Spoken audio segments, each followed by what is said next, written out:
Right. Welcome to our meeting of Matthews Board of Commissioners for May 23rd, 2022. We're going to start with an early meeting, and I'm going to turn it over to Mr. Kemp to address some. Welcome to.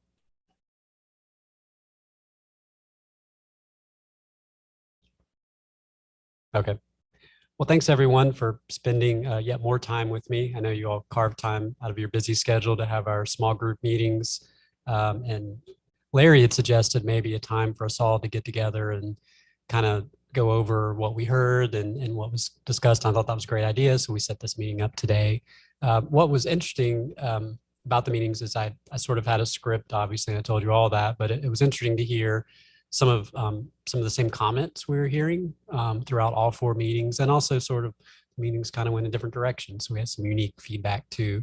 I don't want to talk at you for the next 30 or 45 minutes. So I want to have some kind of general discussion. I did provide this printout of generally a summary of what we chatted about. If I missed something and you want to bring it up, please do. I did my best to take notes while we were chatting. And I do have a few kind of early ideas on things we could do to maybe improve this aspect of what you all deal with on a regular basis in Matthews, and that, is planning and zoning issues.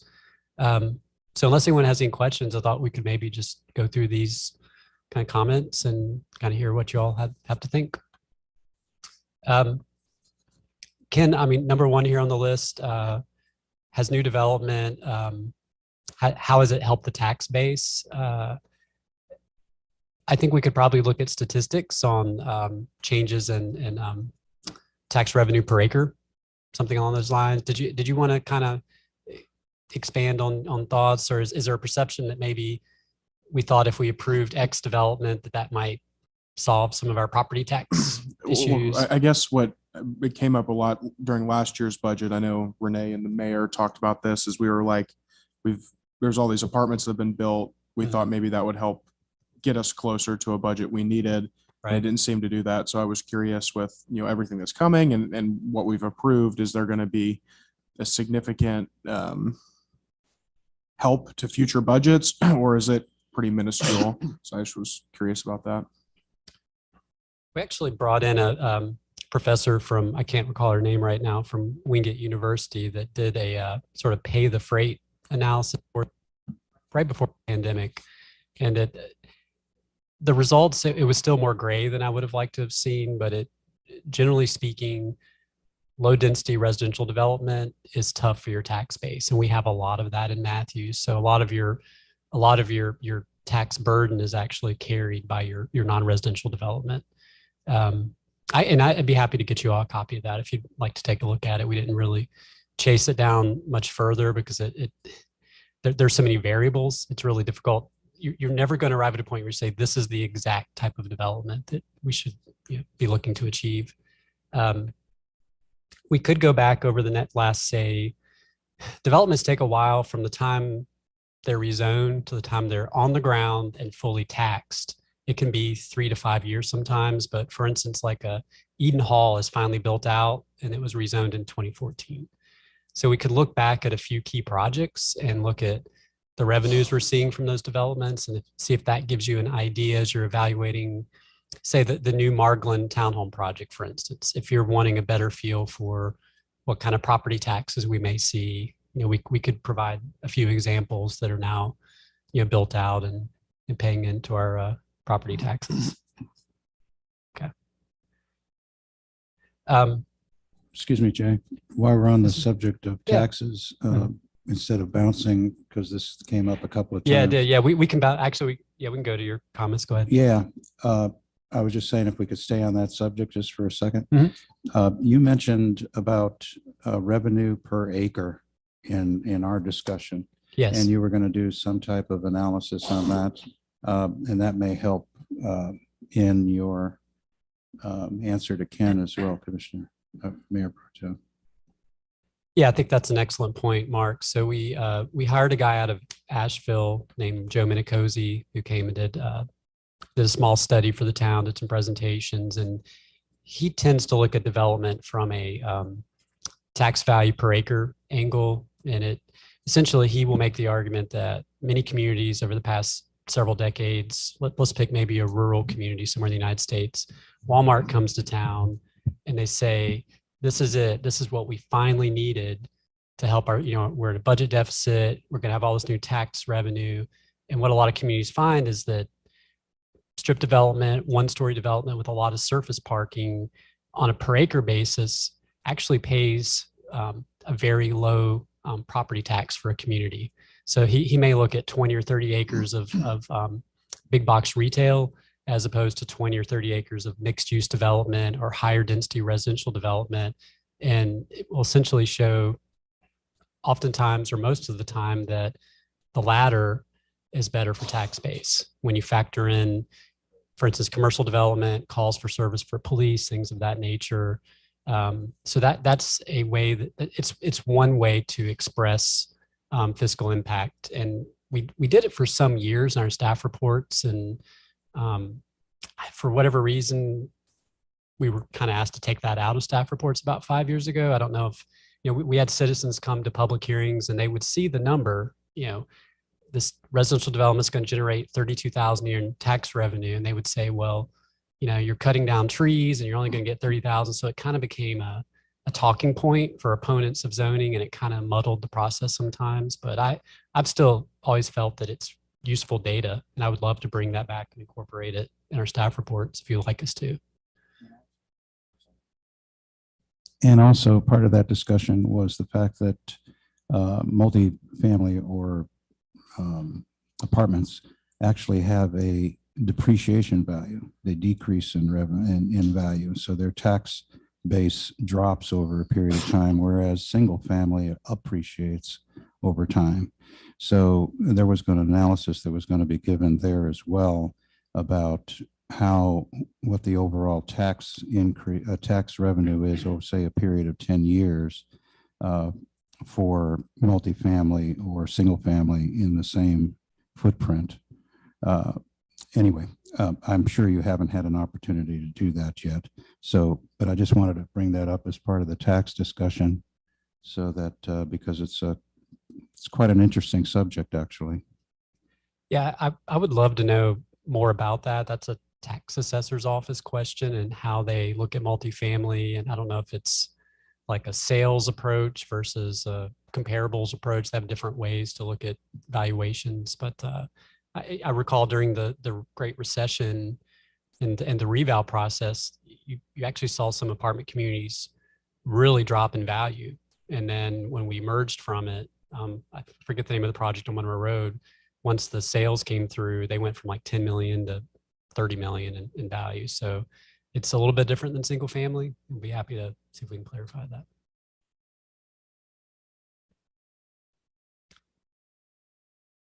Item number 2, I think you brought up a good point, Ken. When we think about growth in general, it's about finding balance. I don't know if there's a to-do here really, but just being kind of thoughtful in the process and realizing that we've got long-term residents, new people that come here, and just, you often hear from residents that have lived here 40 years that you've changed my community and we just don't like the direction we're going. But then you also have newer citizens that expect amenities and parks and playgrounds and festivals and things. So I just thought that was a good overall comment. I don't know if we need to expand on it. I think we'll all agree on number 3. Last minute, this happens to us on a regular basis, and it's sort of a balancing act that a project may have been out there for a while, and something drops at 1 o'clock on a Monday morning or Monday afternoon, and developer says, well, hey, we want to get this on the agenda tonight. And John's looking at me right now. It's, you've worked all day, you've already reviewed the agenda, and now new things are coming. So if we can certainly look at our process, and if there's a policy that's just going to be ignored to the next agenda, that's a direction we could go. We've said it for decades with petitioners coming in late in the game, and I say it all the time. And I think we just have to stick to a deadline. And if they come in last minute with something, you boot them to the back and they get continued or deferred or whatever we need to do. But I just don't think it's fair, even those, because the interval you've always tried to gear on is about a 2-week notice, somewhere in there, plus or minus, gives you time to review, plan, then we need time to review and then sort of digest it as well. And it doesn't really even allow us any time for me to come back to you and call you up and say, Joe, let's talk about it. So I really think, if anything, we just hold the line to it. And if someone comes in late in the game, sorry, boot them to the back of the line. See a lot of heads nodding on that one. So number 4 is definitely one of my favorites. Our favorites, architecture shouldn't be copy paste. I think we're seeing that more and more with major things come in, and they've obviously already got a standard building that they do all over the United States, and it's a struggle for communities like Matthews, where we're part of the greater Charlotte region. We're 30,000 residents in a sea of 2.5 million people, and increasingly, I think we're trying to find our place and have some sense of individuality. And when a developer comes in and builds the same thing that they've built all over the United States, you get kind of a homogenous community. And I think that's what, when we stop and think of it, I think most of us would probably agree that some uniqueness is what makes Matthews special from an architectural perspective. Now, is that something we codify? We could do some research on it. But it certainly makes it easier if it's embedded in our code, rather than just having these negotiations with you all and with planning staff. It's like, well, we know what we like. We'll know it when we see it, right? It doesn't help.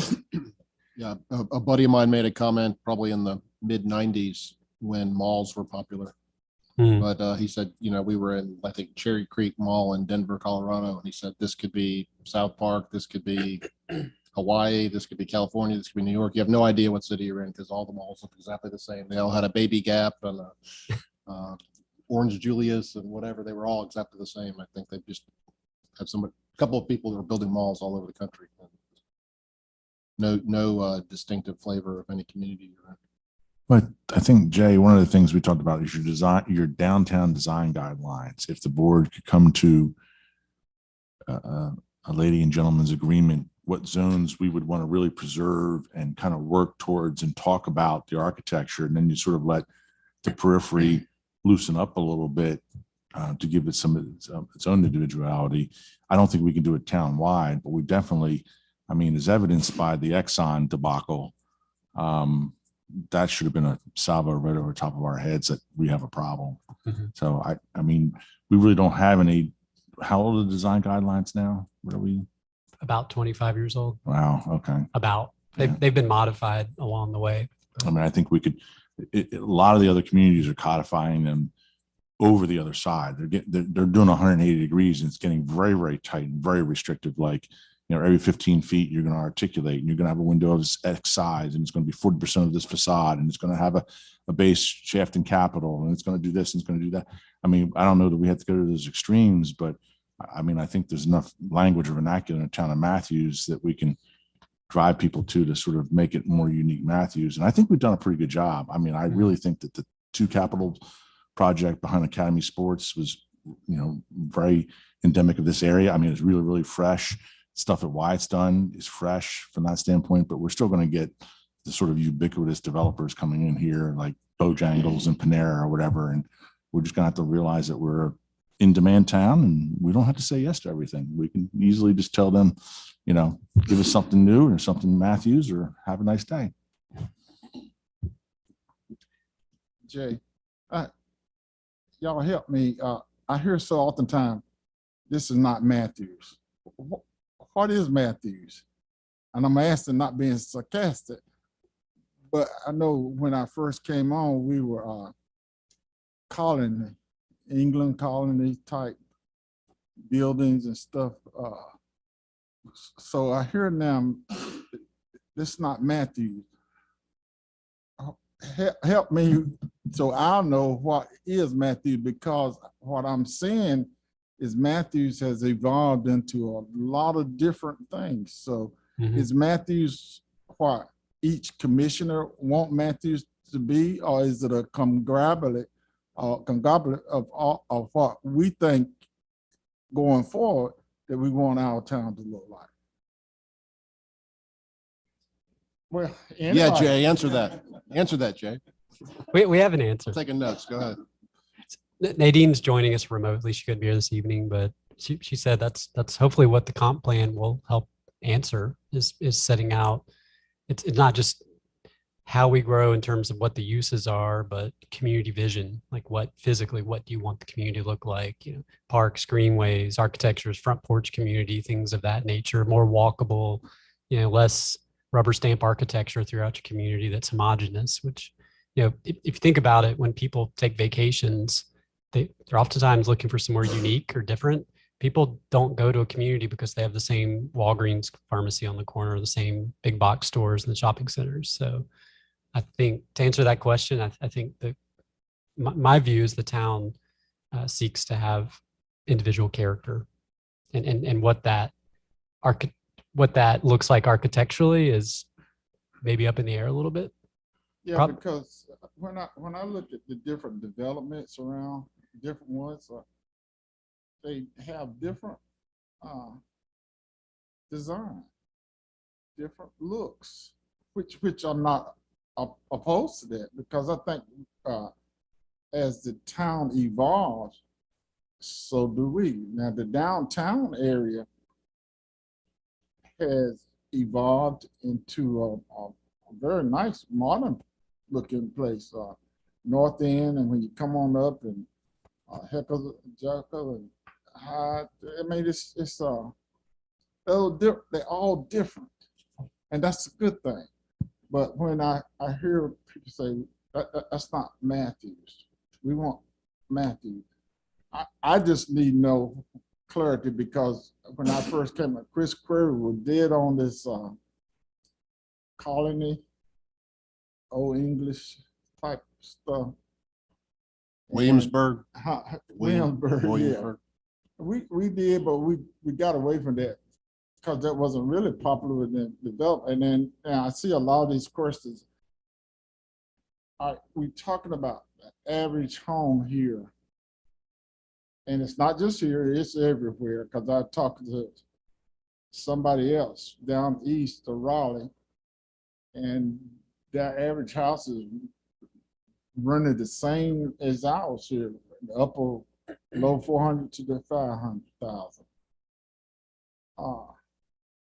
And I'm glad to see, I know most of us, when we bought our starter home, I know my first starter home was 1,300 square foot.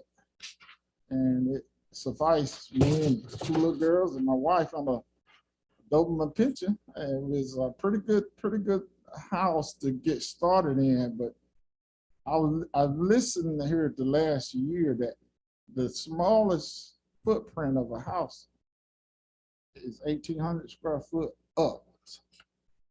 I think the last one was like 22 that we talked about. So, you know, as we look at new development, as they come here with the land that we got left, and I was glad to see the chart that Jay gave us, over 2,000 projects. How many years span was that? I meant to bring the first back in the up until, what is it, 1980s, 89 or something? Oh, so you're referencing the apartment facts. The first 2,000 some projects that we got.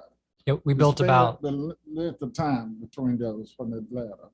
So just to reiterate, I had a chart I'd put together in 2016 that showed multifamily development from 1986 to 2016, yeah. And we developed roughly 2,000 apartment units in that 30-year period.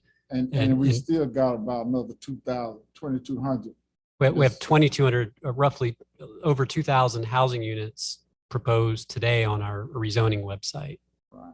Which, I mean, we still had single family being built in that area too. That was a high growth. Okay. But I was trying to put in perspective for everyone that we have a lot of housing units proposed in one big shot right now. Not that that's all going to be approved, but it's a historically large number for the town. Okay. I want to add, Commissioner Whitley, that when I'm looking at what is Matthews, or I'm trying to define what Matthews is, I look to the desired future and unwanted future program that we did in 2018.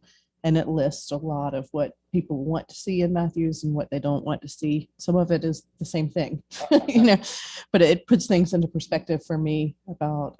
I like bring that chat back so we all can see that. So if that's what the town is asked for, then when we say as Matthews, we know that we're talking about what the community want, not what the commissioners want. Does that make sense? No. Okay. Well, Larry, it's a very complex component. I mean, there's commercial things and there's residential, and those are two different animals. But there's things called vernacular or typology, and in the South, there's a typology of homes and the way they were built, and they respected the climate. Actually, we were a very sustainable country in the way we sort of developed around the country, homes that responded. And so there's a vernacular of residential design in the South that home builders have just ignored because of the air conditioner. Home builders have ignored because they don't care about the sense of community that Renee talked about, that the front porch brings to the table. So, we are very similar geographically to North Carolina and South Carolina from that standpoint. So we sort of see things all being alike. But if we go north of the Mason-Dixon line or we go to Florida, we're radically different. And we should be that way. And so there's things that, like Tri-Point came to the table with something that looked like it was west of Mississippi, and clearly it wasn't Matthews. I think if you look at the commercial work, Matthews let's just point it out, was a poor farming cotton community that was a small stop on a rail line. It wasn't in Atlanta, it wasn't in Savannah, it wasn't in Charleston, it wasn't in Wilmington. And so our architecture here is of all brick, because that was a product that's very readily available. We're brick country. We are just brick country. And the detailing is very clean, very unpretentious, and if you look at North End, for example, yeah, we have that little modern corner on there, but the concept was this was an old mill building and the corner fell off, and we're going to put something exotic on that corner there. But if you look at the brick detailing of all those buildings, it picks up on exactly what is on the Weaver Bennett Bland building and stuff like that. And that's the context of looking at what's in your environment and mimicking it and bringing fresh takes on it, but not just saying, oh, I'm going to bring something from California and drop it into Matthews. So it's a real subtle thing. And Jay said it best, is sort of when he asked me about the Exxon architect, and he says, does this guy know how to read the environment around him? And my answer was no. He really thought that he was replicating Matthews. And I think if anybody's seen the Exxon building, if you think that replicates Matthews, you know it. Scale, proportion, it's really hot. That's why they paid me the minimum wage to sit at a table and draw things. The Novant building, I think Hazen always commented about that. The one across the North End, the big, it's 300 feet long and it's a flat facade and it's not articulated or whatever. We realized that. I think the board realized that really quickly. And so you look at the rest of North End and everything's offset and it's smaller bays, because that's the way the town develops, in smaller bays and things like that. And the window proportions and all, those are more pleasing. So things can be different, but they can also be the same. And I think it really goes to, letting the highway architecture be different. But I think if anything, if we can agree to sort of talk about the downtown or some kind of boundary that has to maintain that uniqueness, it's there. And it just, it's subtle from that standpoint. But if we just let it be what anybody wants it to be, that's a problem. I think it's indicative of. Well, I don't think just let it be. I think we should have some design that make it look special. But I'm curious to what the people want us to look like versus what we think the town should look like. And what we think should look like, is it lining up with what the people look like? Now, John, you got more experience on architect and design than anybody on the staff, and I commend you for that, because it brings a little bit more annuity to where you can ask develop to make it look a little bit better. One example, and I thank you for that, is the Chick-fil-A. The first drawing they gave us was ugly. The second one was really good, and you told them that And cause I see different designs and what look, and the one that they come back with, now that's gonna be a beautiful building down there. So I understand make sure that we have the best product of whatever company comes here or business want to develop here. I understand it. I just want a little clarity on the houses. And now I'm a front porch person. I'm old country boy. I think it is, of course. You ain't getting a whole lot of front porches now with these houses. You might get 3 feet. I don't call that a front porch. That's right. It's a balcony, but it ain't a front porch. But you can put a chair out there and a table in between two and sit out. But I'm a front porch person. I think that's important. But I just wanted. I've heard that my whole career on here. We want to look like Matthews. All I'm asking is this list of Renee got what the citizens said and what we are asking for, that they're coming together. That's all. That may be a conversation for another day. It's We're gonna use our entire it's time. highly involved. Yeah, Let's it let's really get to is. some other comments. I will make my 15-second comment on that, and that is that I think all of us have seen communities near here and all over the country when you're driving down a major thoroughfare and it looks like they just built whatever they wanted to build wherever they wanted to build it. A lot of it predates zoning, but that strip mall look is definitely what we don't want in Matthews. And you see that around here. And I think, again, that a lot of that predates zoning, but looks terrible when you just have everything but the kitchen sink just thrown on there, on any little piece of land. You build whatever you want. So anyway, let's move on to some other comments. So, and I think this is a valid conversation to have maybe for another meeting. One easy thing we can do is share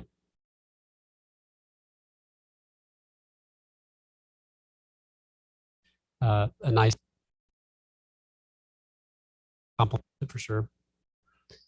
Number 6 was interesting. Are we seeing less resident input? It kind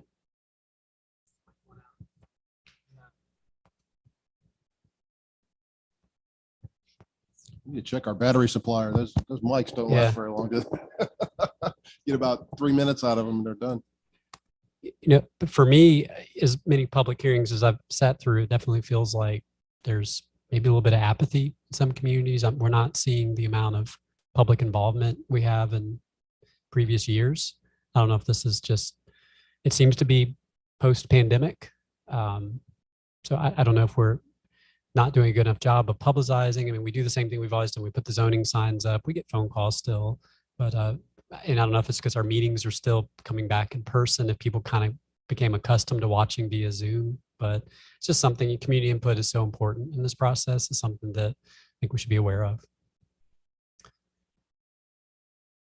Or go ahead, Commissioner Hoover. Kind of something that Commissioner Urban made me think we should demand more developers. I have a question. We had the townhomes last meeting, which no one liked, which is understandable. Instead of saying, okay, we're going to push you to this date, why do we just not say, thank you for your time? That's not what Matthews is looking for. And just, I mean, it's like we've had them push it and put others just push it. And it's getting kind of ridiculous. But when something that obvious is not for Matthews and won't fit in, I mean, I'm just asking, I don't know if anyone wants to ask, why do we push it? Why don't we just say, this is not. Well, that was a public hearing, correct? Yeah. So I guess we could stop it if it's actually, I mean, they instead of just doing continuous. brought, what was it, 79 townhomes, and it was just outrageous. And I was kind of like, why bother? Just, if you can't bring what we're looking for, then just say, thank you for your time. This is not what we're looking for. Mayor Pro Tem McCool. I think, to use a phrase that Commissioner Urban uses a lot, we don't want to throw the baby out with the bathwater. I think, a developer comes to that townhome project in particular. I know Commissioner Urban and I met with them last week, and they came to us with a much better product. So pushing it back, I feel like they have come with a better product. So I think it's imperative on us when we push things back, it's for them to have an opportunity to make a good product for Matthews. I think it's a good way to work. Now, if it's a project where we're all like, this is awful, we don't want it, there's no way to make this work, then yes. But I think with something like that, you don't want to throw the baby out with the bathwater. Yeah, exactly. I understand that. But when right now we're at such a high development, what Commissioner Gardner mentioned, it's kind of like we can be really picky right now. And just something I just feel like we need to. Then aren't we obligated to have the process, right? Like there's a process set forward and we have to follow that. So when it's time to vote, we can vote no, or the developer can ask for a deferral and we can say no to that as well, you know, but that we have to have a public hearing and then I assume we're obligated to have the vote at the next meeting. So we can't say no at a public hearing. Yeah, that's the point I was trying to make. That was a public hearing, but we have, to your point, granted quite a few deferrals and continuances or whatever to allow people after the public hearing to continue to massage their projects. We don't like it. And to your point, probably we should just start saying, nah, no thanks, let's vote. No, thank you. So, Commissioner. It's God, I hate being the old guy. I've seen this before. We've seemed to have done this ebb and flow because 10 years ago, correct me if I'm wrong, Jay and Kathy Englishman, petitioners knew what was really expected of them and they ran the gauntlet. They worked it hard. And then we kind of went into sort of, I'll call it a lackadaisical period where they tried different angles and they were able to run the gauntlet and get a little bit further along. Deadlines were missed. They weren't quite showing the documentation and stuff like that. So I think we're now, we kind of hit this lull again and we're going the other direction. And that's where I think with Jay and company codifying these things and telling petitioners on the onset, don't go there. I mean, if you're not going to come to the table with a good, strong presentation, I'm all for them. We miss the boat sometimes and it's going to happen. And they took a stab at what they felt was an appropriate thing and they missed it 100%. We told them that and they've done a 180-degree turnabout and was really, really pleased. They even brought their designer in, which is a discussion for another day. But I think we've done this and 10 years ago, no one would have entered this room, tried to pull that one. And then it sort of went the other way and it's coming back up again. And I'm pleased that everybody on that evening with TriPoint just sort of went right down that bullet list of doesn't fit, doesn't do it. And so I think that should have been a good shot over the bow for developers coming to the table, you know, that we don't have to take it. And I've never, I think maybe I've seen one or two shot down the night of the public hearing. They never came back. But for the most part, I always give somebody the benefit of the doubt. That's what we're here for.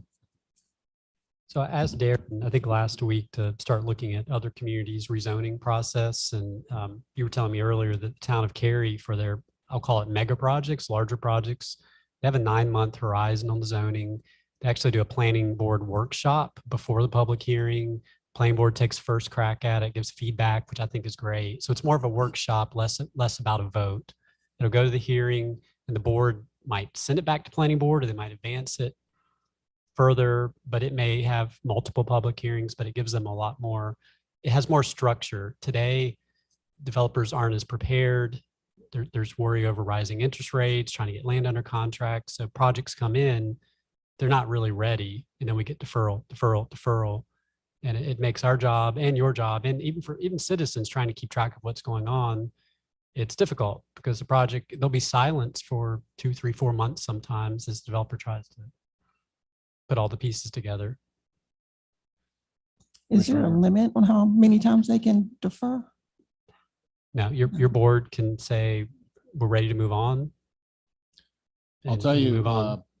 I don't know how many times, Commissioner Urban, you may have the same opinion, but how many times since we've been on this board over many years has someone benchmarked Cary as for being excellent in some category? Man, we need to go find out what they're doing in Cary, because it seems like that with parks, with taxes, with everything, they seem to really be doing a good job.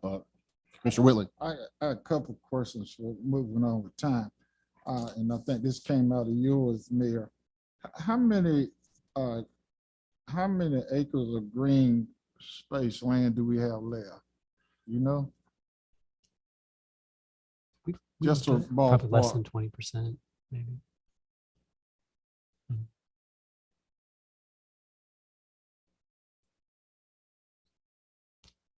Plus or minus 20%. It's pretty low. Okay.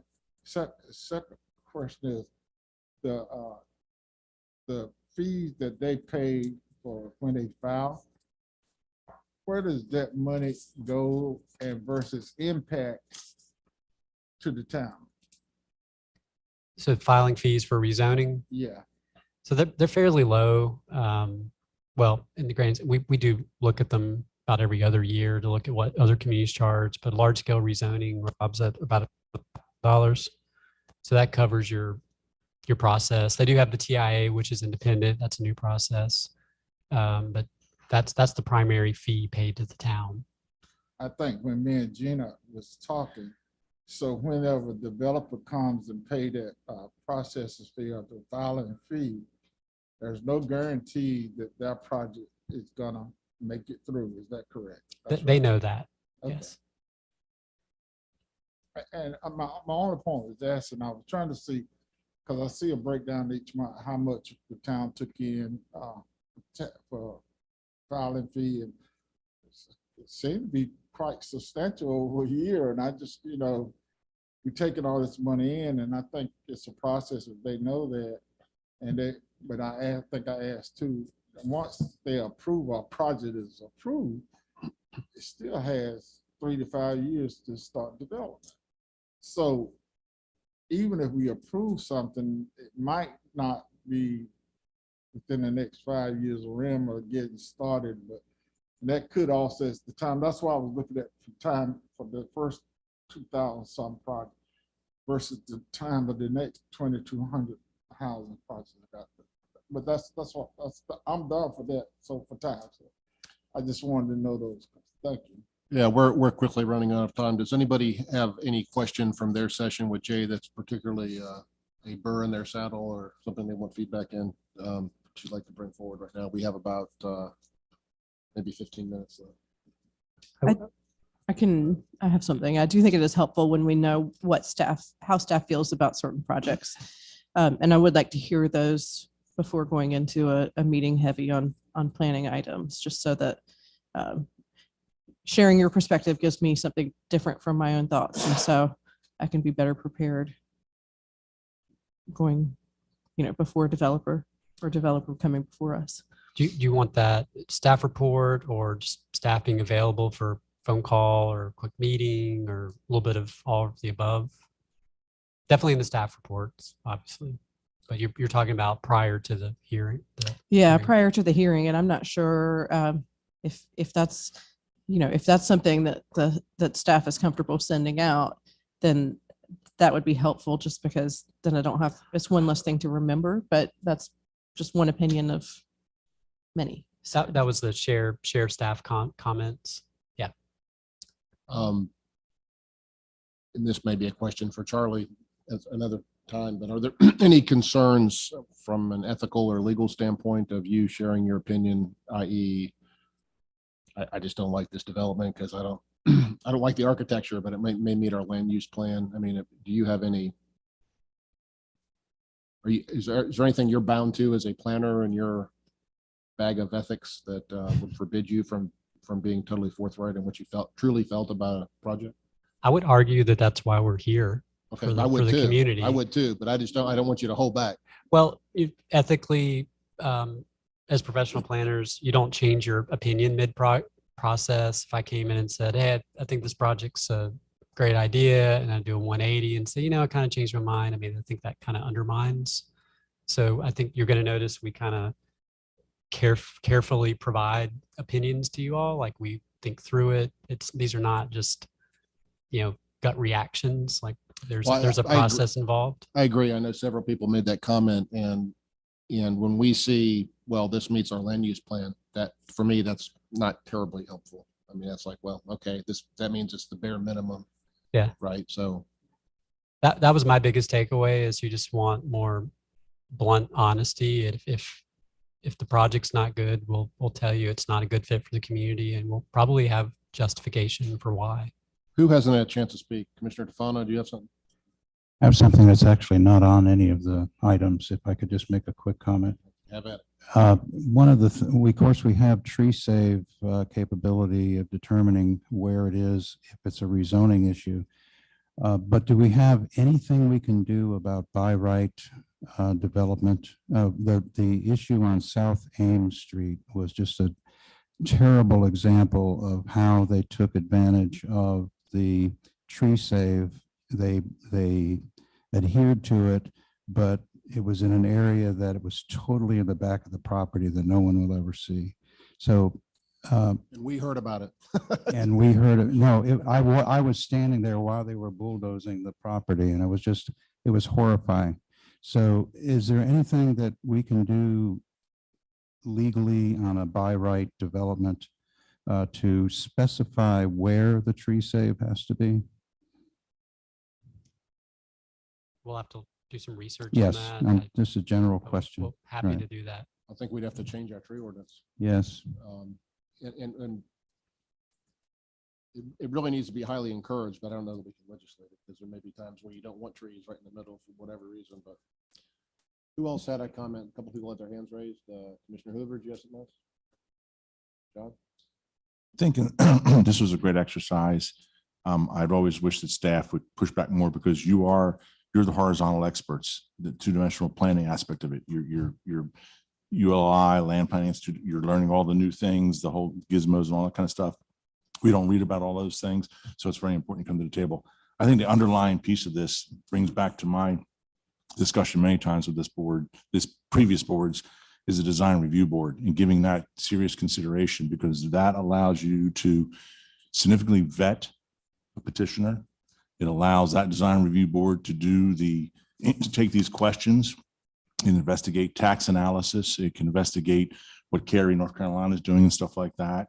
And it's made up of the public and professionals combined. And it takes the community to another level that I've participated in, going in front of these design review boards, and they don't leave any stone unturned.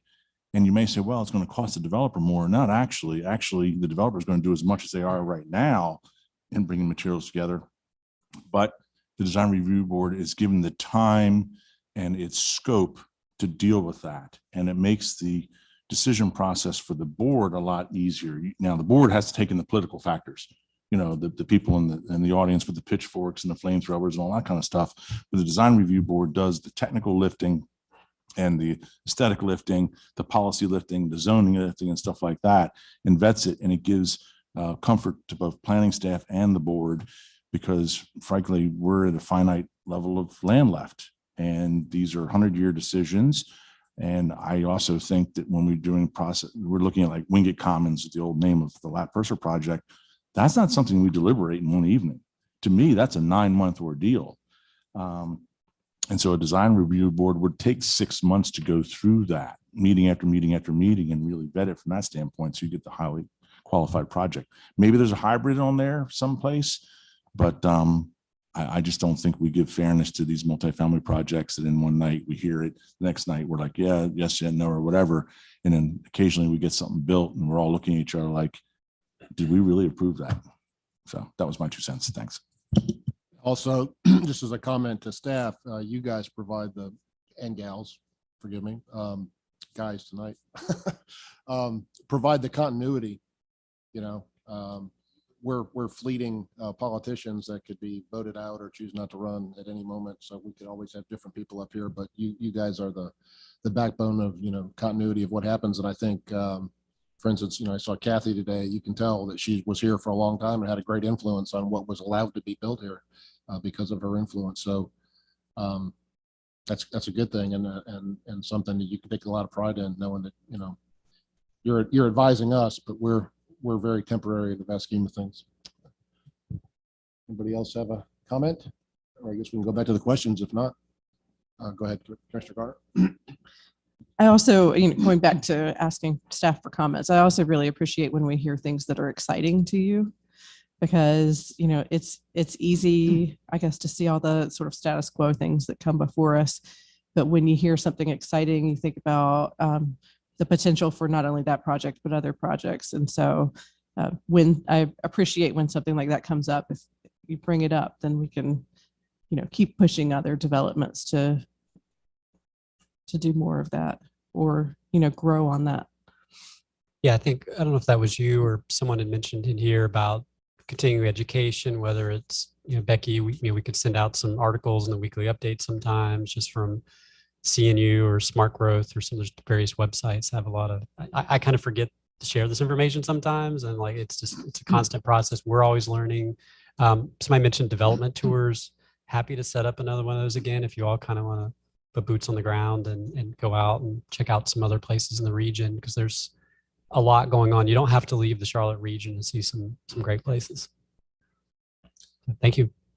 One of the things that I brought up that I don't know if staff can get involved in looking into this, but when I talk to my younger friends and many of my children's friends that are in their 20s, early 30s, I have heard a real groundswell of desire by people in that age group to buy their 12 or 13 or 1400 square foot house over and over again. It's just not one or two people. I've had 50 or 60 people over the last several years tell me that are in that age group. Why is nobody building a 1400 square foot house that I can go buy for $150,000? Why are they building a 3,800 square foot house for $500,000 that I can't afford?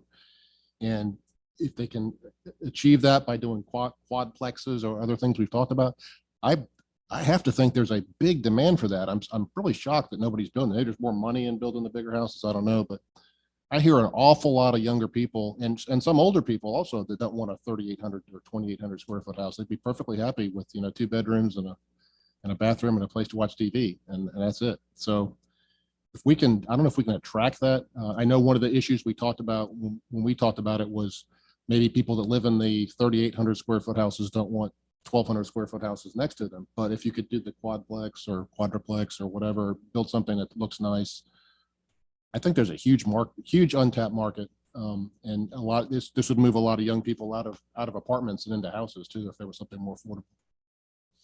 If you followed along with Charlotte's comp plan process, and there's this comment out there that's incorrect, but people say Charlotte's eliminating single family zoning because they want to introduce so-called gentle density, where you have duplexes and triplexes and quadplexes intermixed throughout the community. And that's definitely a whole larger conversation when we do the comp plan, but that's kind of the, that along with right sizing houses. And I'll make one final point.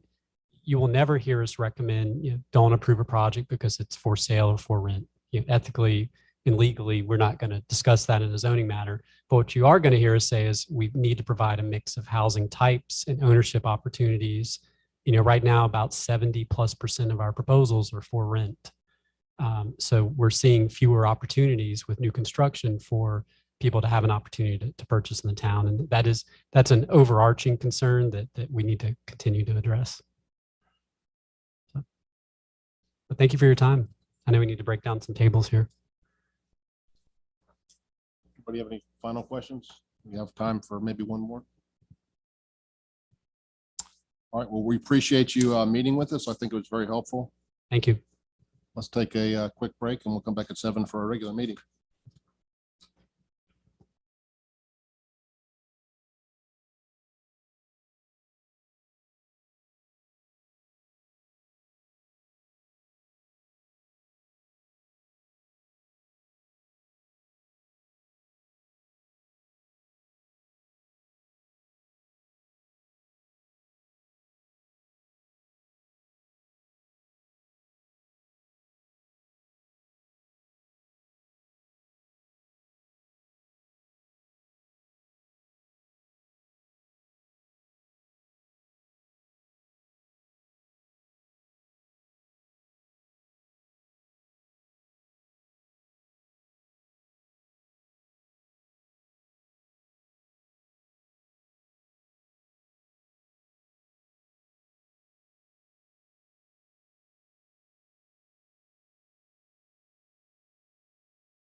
Good evening. Let me call this meeting of the May 23rd, 2022 Board of Commissioners, the Town of Matthews meeting to order tonight. I'd like to start with some introductions. On my left and your right is Commissioner Renee Garner, Commissioner Larry Whitley, Mayor Pro Tem Ken McCool, our Town Manager Becky Hawk, our Town Attorney Charlie Buckley, Commissioner Mark Tofano, Commissioner Gina Hoover, Commissioner John Urban, our Town Clerk Lori Canapino, and our Communications Coordinator Maureen Keith. I'd like to start the meeting with a moment of reflection from Commissioner Garner.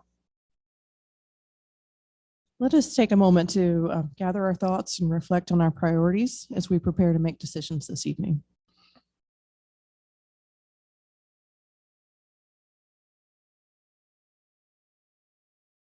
Thank you.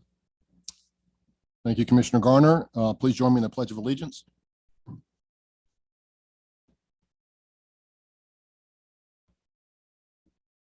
Allegiance to the flag of the United States of America and to the republic for which it stands, one nation, under God, indivisible, with liberty and justice for all.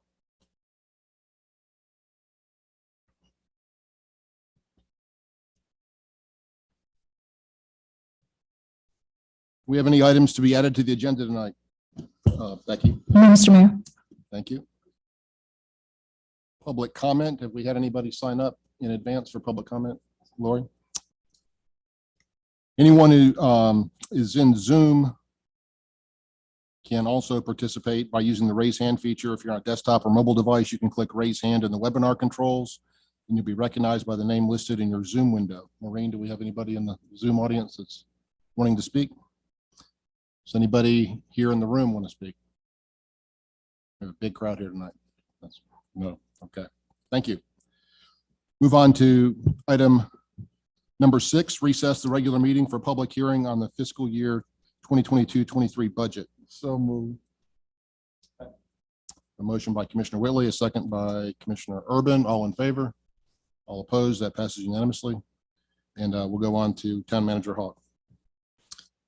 Thank you, Mr. Mayor, members of the board. As Maureen gets the presentation pulled up here, we'll give it just a moment.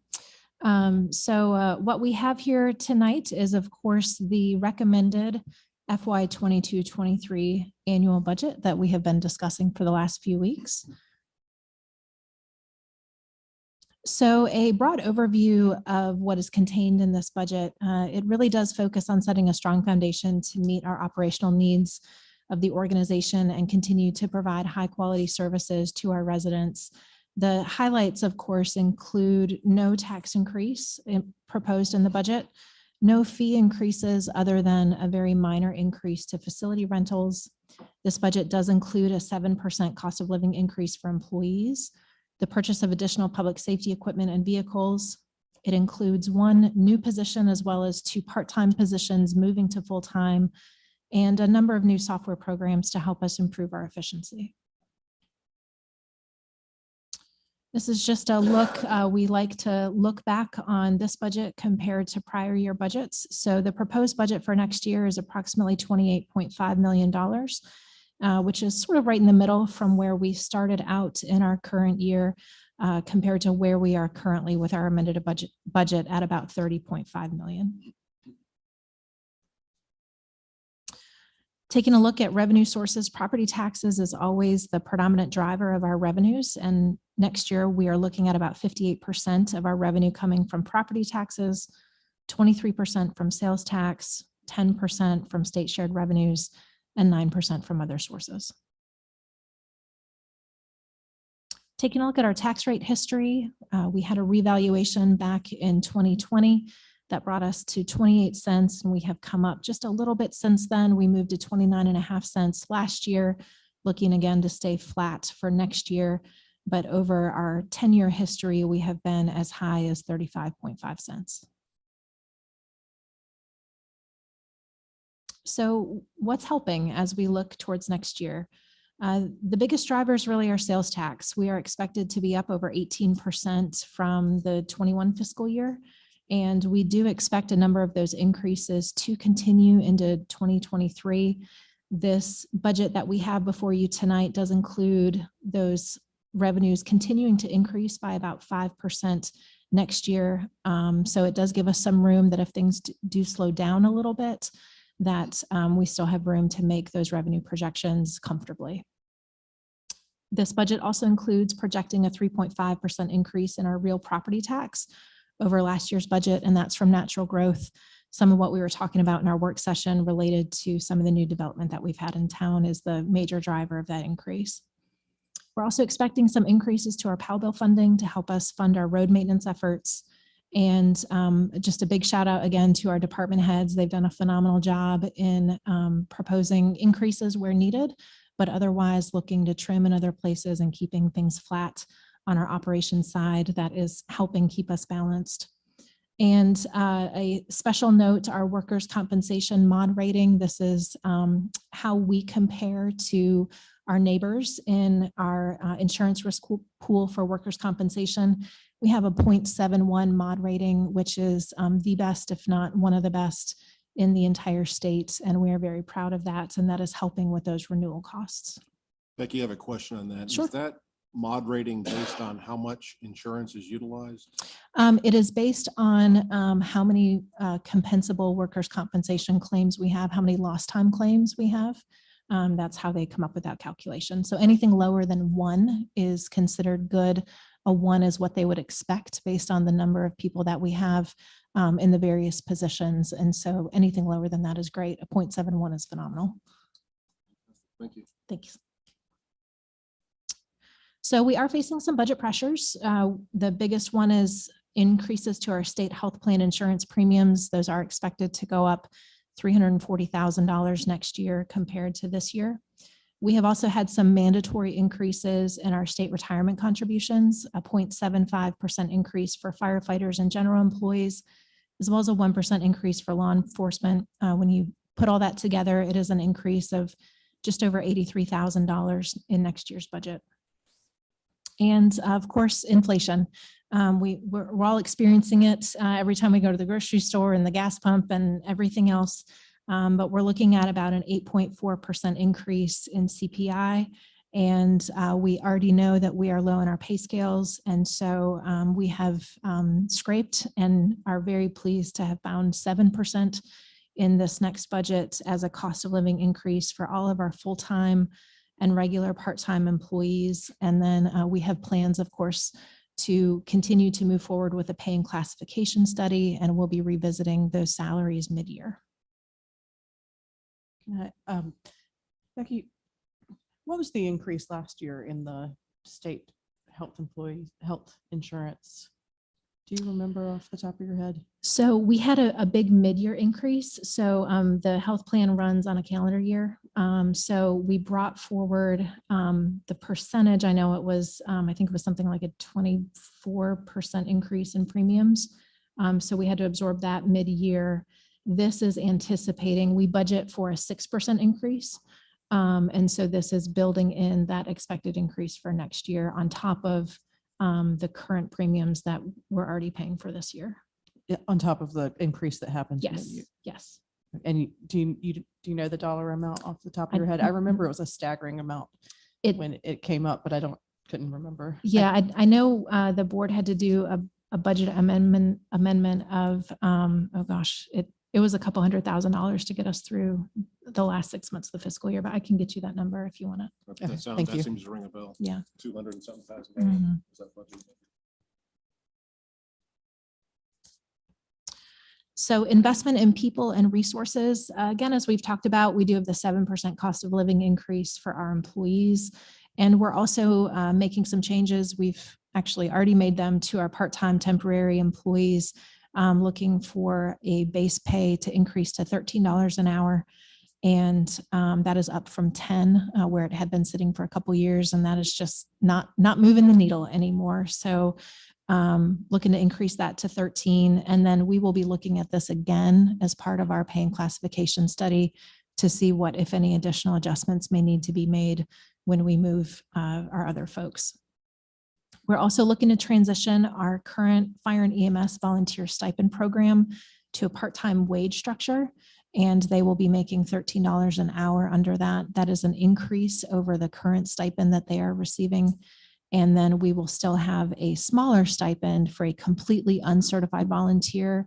The volunteer program will stay alive and well in Matthews, and we will continue to welcome people in without any experience whatsoever and get them trained up and certified. Once they receive that certification, then they would be able to move to this part-time wage structure and work those hours for us in that capacity. We're also recommending the new positions in human resources, an assistant human resources director as a full-time position, and then 2 part-time positions, the communications coordinator and the special events assistant. Both of those would move to full-time. The special events assistant is funded by our tourism fund, so that does not provide any impact to our general fund. So investing in public safety, always an important part of the budget. So this budget does include funding for 9 new police vehicles. We plan to continue with our enterprise lease program. We have had a lot of good success with that and keeping newer cars on the road. So we're going to continue with that program. This budget also funds new police body cameras as well as new in-car dash cameras. It provides town-issued cell phones or a cell phone stipend to all of our patrol officers who are currently using their own phones with no reimbursement. It provides police crash reconstruction software to make creating the reports of who crashed into whom a little bit easier to get those reports completed. Of course, the move from our volunteers to part-time status at $13 an hour, and continuing that program for uncertified volunteers in our fire and EMS department. So a budget breakdown, police takes up the majority of our budget when you look at it compared to our other departments at 31%. Public Works is at 17% and fire is at 12%. We've got general government services at 17%. That includes human resources, finance, IT. We also have capital improvements at 4%, Parks and Rec at 6%, planning and development at 2%, solid waste collection takes up 7%, and we have debt service at 4%. So taking a look at the individual budgets that are contained within the document, our governing board does have the majority of its increase is in that personnel line. As the board has discussed, this budget does include moving commissioner salaries up to $9,000 annually is what is driving that increase. The manager's budget has an increase in total of about 5%. That does include a bit of an increase on personnel. The vast majority of that is our communications coordinator moving to full-time, but we were able to find some cost savings on the operating side to bring that overall percentage down. The human resources budget, the personnel line does include the new full-time assistant human resources director. And then the operating budget, the significant impact there is the health insurance premiums. And then there's also a small increase to our HRMS system called UKG. That was part of the contract that the board approved previously. On the finance side, we do have a small increase in personnel. And on the operating side, it is mainly due to the debt book software that is helping with some of our audit compliance and our audit increases. We've also seen some increases in those expenses. And then the new software here is a new budgeting software that we will be able to revamp our process and bring a more comprehensive narrative and visuals to our budget in future years that we're very excited about being able to revamp. IT on the personnel side, we did have some retention efforts that are driving that personnel line. Otherwise, they're extremely flat as we move forward. And their big focus is continuing to train us on cybersecurity as that continues to be a threat across the country and really close to home. So we are continuing to work hard to make sure that we keep any of that at bay. Safety and risk management, small savings in the personnel line due to turnover and rehiring that position at a slightly lower rate. And then some really positive movement on the operating side with our workers' comp renewal premiums, as we've talked about, have really helped drive that line down. In our police department, we do have a slight increase in personnel, and then the decrease that shows on paper there is actually a little misleading. What's driving that difference is some federal seized funds that kind of come in at various times. So when you remove those from the budget, it's actually not a decrease for next year. They are looking at an overall increase of 3.8%. And the vast majority of that is some of what we talked about, the body cameras, the in-car cameras, the cell phone reimbursements and things like that in the department. On our fire and EMS side, this is really just a movement within the budget. So the volunteer stipend was listed in operations in prior years. But since we're moving that to a part-time wage status, we've just flip-flopped where that is funded in the budget. So we see the increase in personnel with the corresponding decrease in operating. And this budget does include full funding for Idlewild that provides important supports for a part of our town as we move towards the Station 3 model in future years that will eventually transition away. But for the time being, they remain a critical part of our operations. In Public Works, this is another one that we did some rollovers of funds for paving in prior years. So the decrease in operating is just due to not having a lot of unspent funds for paving. So when that is removed out, there's really not a decrease for next year's budget. But this budget does see some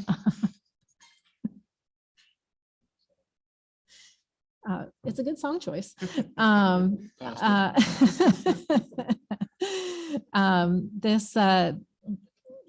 This budget does include some cost savings that we are starting to see in our vehicle maintenance fund that is, again, from that enterprise lease program that we follow. And not included on this page, Public Works does have 3 vehicles that are in our capital improvements plan that we are looking forward to funding for them for next year. Our stormwater fund, this is a self-funded division where we receive stormwater revenues, and that really drives the budget. So we are balanced here with both our personnel and operating. We're expected to receive $926,000 in revenue for last year. And the excess funds that do not go towards personnel or operating go into a savings account that we are able to then use for larger projects as they come up. Sanitation is looking to go up 4% next year. Again, we do absorb all of our solid waste services in our tax rate with no additional charges to the community. So this is the equivalent of about 4 cents of our taxes go directly to this division right here. Planning and development, there is a new subscription charge for some licenses that we need in order to work with Mecklenburg County. And then the big decrease in operating, it's a very small operating budget to begin with. So last year, or the current fiscal year, had some one-time consulting and planning fees for specific projects that we just don't have a need for next year. Parks and Recreation, the personnel budget is up for a couple different reasons. One is the creation of the special events assistant as a full-time position, and then also increasing the part-time wage structure to $13 an hour is what's driving the increases on the personnel side. And then on the operating side, it does include a small amount for some conceptual designs for some of the smaller parcels around town, trying to find the right spots for additional courts and additional amenities, and planning out some of those spaces. And the one-time playground equipment purchases and one-time property acquisition, that is also what is driving some of those totals there that were funded in the current fiscal year. Economic development remains unchanged. The $5,000 is for our downtown facade grant program, which is an application process that eligible businesses can receive some funds for beautification and improvements to the outsides of their building. Becky, was that fund utilized this past year? It was not this last year, but then we had, it's kind of hit or miss. So I believe it was 2, if not 3 years ago, we actually then had more applications than we had funding for. So it just kind of depends on the year. Our capital improvements plan, just a few items planned for next year. We do have the second payment for Irvins Creek Greenway. That was a $500,000 partnership with Mecklenburg County to help build out Irvins Creek Greenway. So we will be making that final payment to them.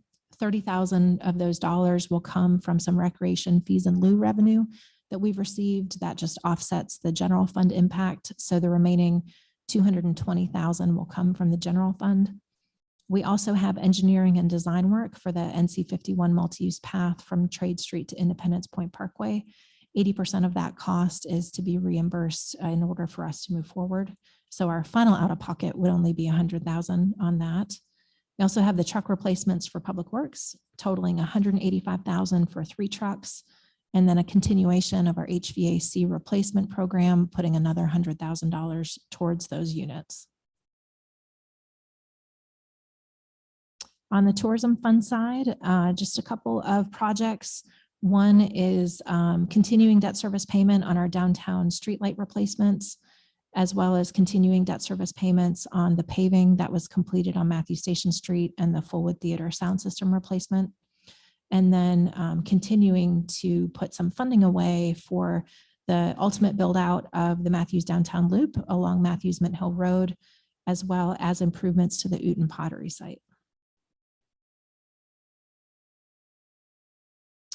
And the final note, due to some changes in state law in prior years, you would see individual allotments for a lot of the nonprofits and outside organizations that we are able to fund through our budget. And we have had to carve those out and put them in contingency lines as lump sums in order to not violate any of the new laws that prohibit any sitting board member who also serves on one of those committees from voting on funding. So those will remain in the contingency funds throughout this budget process. Once it's approved, then we will bring back individual budget requests for the board to vote on, and the applicable board members will vote, and those that can't will sit out, and we will make those decisions at future meetings. So just a few notes about what is not included in this budget. With our ARPA allocation still outstanding, a lot of these came up as plausible to fund through that process. So the first one is the comprehensive plan and downtown plan updates. Those are 2 separate plans that we expect to total approximately $250,000. So ARPA is an opportunity to fund those, or the board could look at general fund balance. We also anticipate that those costs could be spread out over 2 years. So once we have quotes on those or bid proposals back, the board will consider that at a later date. We have also talked about Emergency Operations Center, and depending on the project scope, we are looking at a cost between $250,000 and $420,000.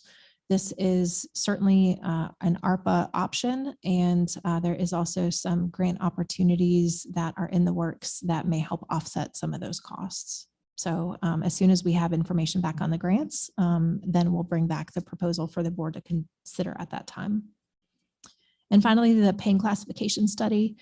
We are expecting this to cost just a little bit over $30,000, but that contract was signed last week. So those costs are actually going to come out of the current fiscal year, but we are right on track with this timeline to start that work in June and be able to complete it in the late fall or late this summer, and be bringing that information back to this board to continue those conversations. And we are aiming for a January implementation, depending on what that comes back like. And of course, presuming that our revenues are where we need them to be for next year. So happy to take any questions. Otherwise, thank you for your time. All right, thank you. I want to again share, I think, the collective thoughts of this board, that we're very grateful to town staff for putting together a very thoughtful budget that's not wasteful and most importantly, doesn't raise taxes. So congratulations. Commissioner Tufano. Yes, Becky, the fire and police, I'm sorry, fire. Does that take into consideration new hires for the new fire station, or does that go into next year's budget?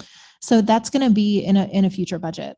So the order that we are trying to drive that is to continue the vetting process for the design build team that will complete Fire Station 3, get that contract executed with the board's approval, and help determine a timeline of when they expect to be able to actually open up the doors on the station based on supply chain and all of the other issues that we're dealing with, and then work backwards to then determine the exact timeline of when we would be trying to bring staff on board.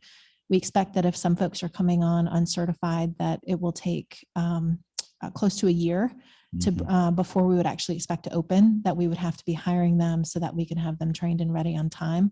So we're a little premature to know exactly when we're going to need to start that clock. But we expect that it's very plausible that it's going to be sometime in absolutely in FY24. If it were to be in FY23, that would be a very aggressive build timeline that I'm not sure is realistic, but definitely it'll be part of the 24 budget. Thank you. Any other questions or comments from the elected officials? Is there anybody in the room that would care to comment or on our budget?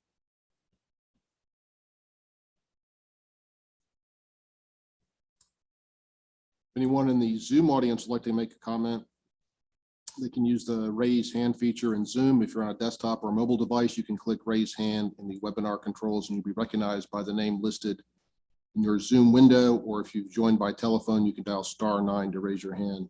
Maureen, do we have anybody that's indicated they'd like to comment?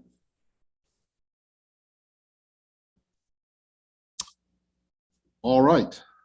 This will conclude our public hearing for the fiscal year 2022-23 budget. I'll entertain a motion to reconvene our regular meeting. So moved. Second. A motion by Mayor Pro Tem McCool, a second by Commissioner Urban. All in favor? Any opposed? So we now stand reconvened in our regular meeting. I'll move on to agenda item number 8, our consent agenda. Anybody care to make a motion about our consent agenda? Mayor, I would like to pull out item 8D from the consent agenda and make a motion that we approve consent agenda items 8A through C and E through H. So we can add the parking ordinance under new business, item 10E. Is that okay? Which item was being pulled from the consent agenda? 8D. D is in dog. Okay, thank you. Yes, thank you. All right, we have a motion to approve the consent agenda items A, B, C, E, F, G, H, moving D, approved parking ordinance to new business under item 10E. Do we have a second? Yep. A motion by Commissioner Garner, second by Mayor Pro Tem McCool to accept the consent agenda with the exception of item D. All in favor? Any opposed? That passes unanimously. Thank you. We'll move on to unfinished business. 9A, consider massing rendering for 335 East Matthew Street. Mr. Camp.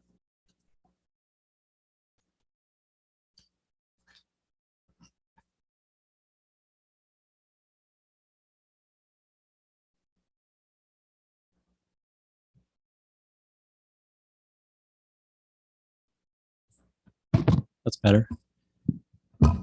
So we're coming to you looking for some guidance. As you know, we're finishing up our visiting process for 335 Matthew Street. We heard from the consultant last month that shared the conceptual designs that they have come up with. So really, we're looking for feedback from you so that the consultant can finish up the project. They're going to provide us a short 2 or 3 page report. We'll have all of the survey information, and then they'll create a perspective drawing or kind of massing drawing that will indicate what the site could look like. That was a component, that was a deliverable within the scope of work. Maureen, if you could go through, there's 6 designs. I just wanted to run through these really quickly and then kind of turn it over to you all and get some feedback. The first one is a market concept. So this this option preserves the home and would bring in shipping containers or build some sort of semi-permanent structures on the site where you could have sort of pop-up markets and events of that nature. It would develop a small parking area, as you can see behind the existing house. All right, the next one. I have a question about Yeah, that. sure. So the market would not be, it would be only for like special events. It wouldn't be a full-time, because I've seen these before, these like little, I was in Birmingham, Alabama, and they had something similar to this, but it was like it was open Thursday, Friday, Saturday, Sunday. So is it something like that we're anticipating, or is that just, what does that look like, I guess? It's kind of, we might lease the site or look for providers or someone who wanted to run a retail operation here that could have some control, or the town could maintain control. It's kind of to be determined. So this would. I wasn't sure if there's like a set guideline for how these work. I just know that that's how it was in one I've seen before. It's an interesting location because it's a little bit off the beaten path. It's not right on Trade Street. So I feel like the site needs probably some critical mass to bring people to it. But at the same time, you have to balance the fact that there's not a lot of parking on site. So people have got to park elsewhere in town. And our parking surveys show that people don't really utilize a lot behind town hall. So it's not like there's not parking nearby. So that's a to be determined on how it be programmed. I would, for one, would love for it to be more days per week than just one or two or intermittent. But the second is a retail office concept. This would really be a TOD style zoning where you're doing pretty intense development, probably in the realm of, it could be 30 or 40,000 feet of commercial space, but it would have a very low parking ratio. So development that intense today would not be likely. Even if the town approved it, most developers wouldn't build that much commercial space with so little parking. So I think this is a vision for probably 10 or 15 years down the road, given current constraints, unless the town were to build a parking deck nearby or something that could support this today. The next option is one that the consultant actually leaned to, and from the perspective that they feel that joining the adjacent property is probably the most realistic opportunity for development of the site. This would allow for multiple buildings. You get a little bit more parking on site. And you also have this transition along East Matthew Street where they indicated some potential townhomes transitioning from the mixed use back into the single family neighborhood. But the parcel line is here. So the town only owns this piece, not this adjoining property.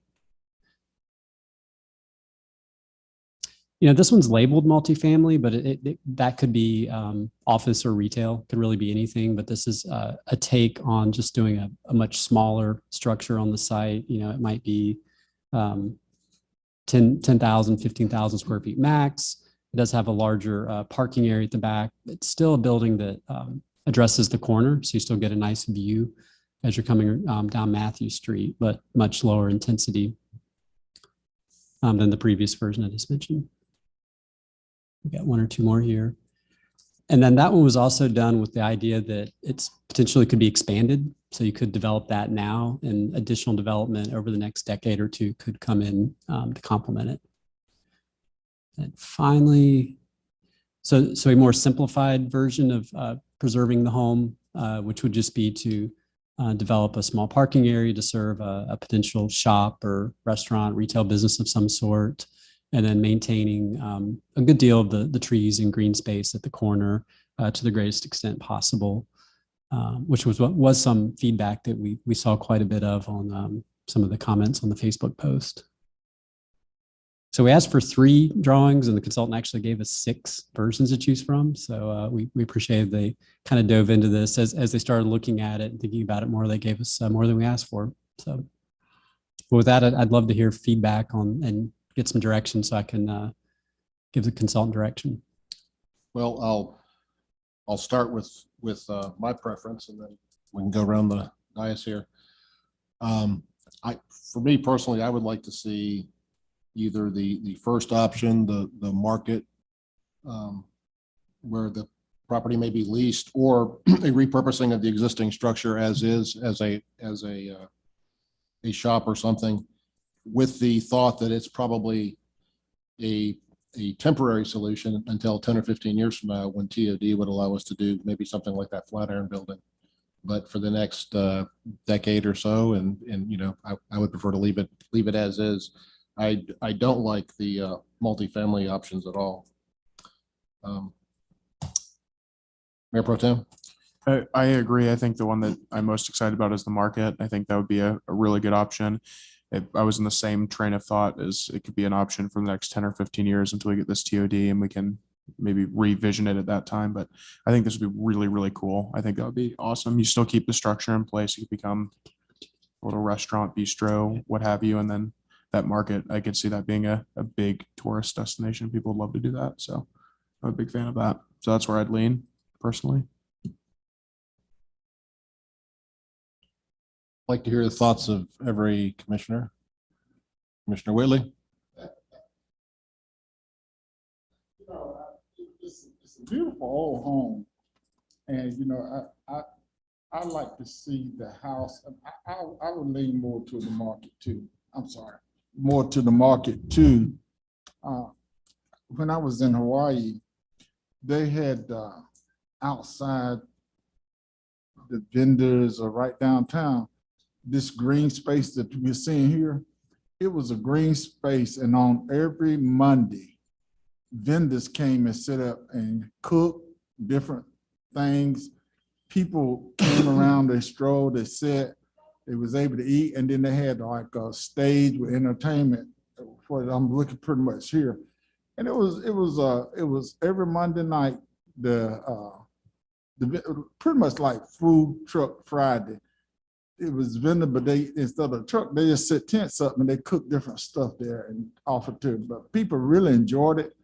And it was a lot of music playing, but it was just, I would love to see that, but I would love to see that house, some type of business or something that while they're there that they can offer to be for the kids or something too. But some that I will lean more towards the market as well too, but just really something to bring people together and gather, whether it's Monday, Wednesday, or Friday, or if you want to stay away from Friday since you got the Friday, but just something different that you can offer people to get downtown. Jay, did they bring up any possibility of putting a restaurant in the house? I'm thinking of all the homes on 7th Street or Monroe Road down towards Charlotte. So many of those nice restaurants were homes at one time. They may be a little bigger than this house, but They did put together I think they had some cost per square foot numbers. John, you might have commented on that, but putting in like a used bookstore versus putting in a full kitchen, it's much more costly to put a restaurant in. I'm sure it'd be very expensive, but boy, that sure would be neat. I'm thinking like, I think the Cajun Queen, that restaurant was in a house, and several other ones down there were in old homes that are very successful. Commissioner Garner, what do you think? I agree that I like the market idea. I think it's the most exciting idea. It provides space for true small businesses to set up in Matthews, but also it preserves that house. And as we talked about earlier, the identity of Matthews and what fits into that realm. I think a lot of people like to go into buildings that have creaky floors and lots of character, you know, and this house, just, it reminds me of the Brakeman house. And people come to Matthews just to go to Brakeman's. People come to Matthews just to go to Renfro's, and those old structures that are reused and have new life brought into them. That to me defines Matthews. So I'm excited about the market. Mr. Tufano? So what is the definition of commercial retail in terms of how this is envisioned? What specific type of retail? Did they bring that to light?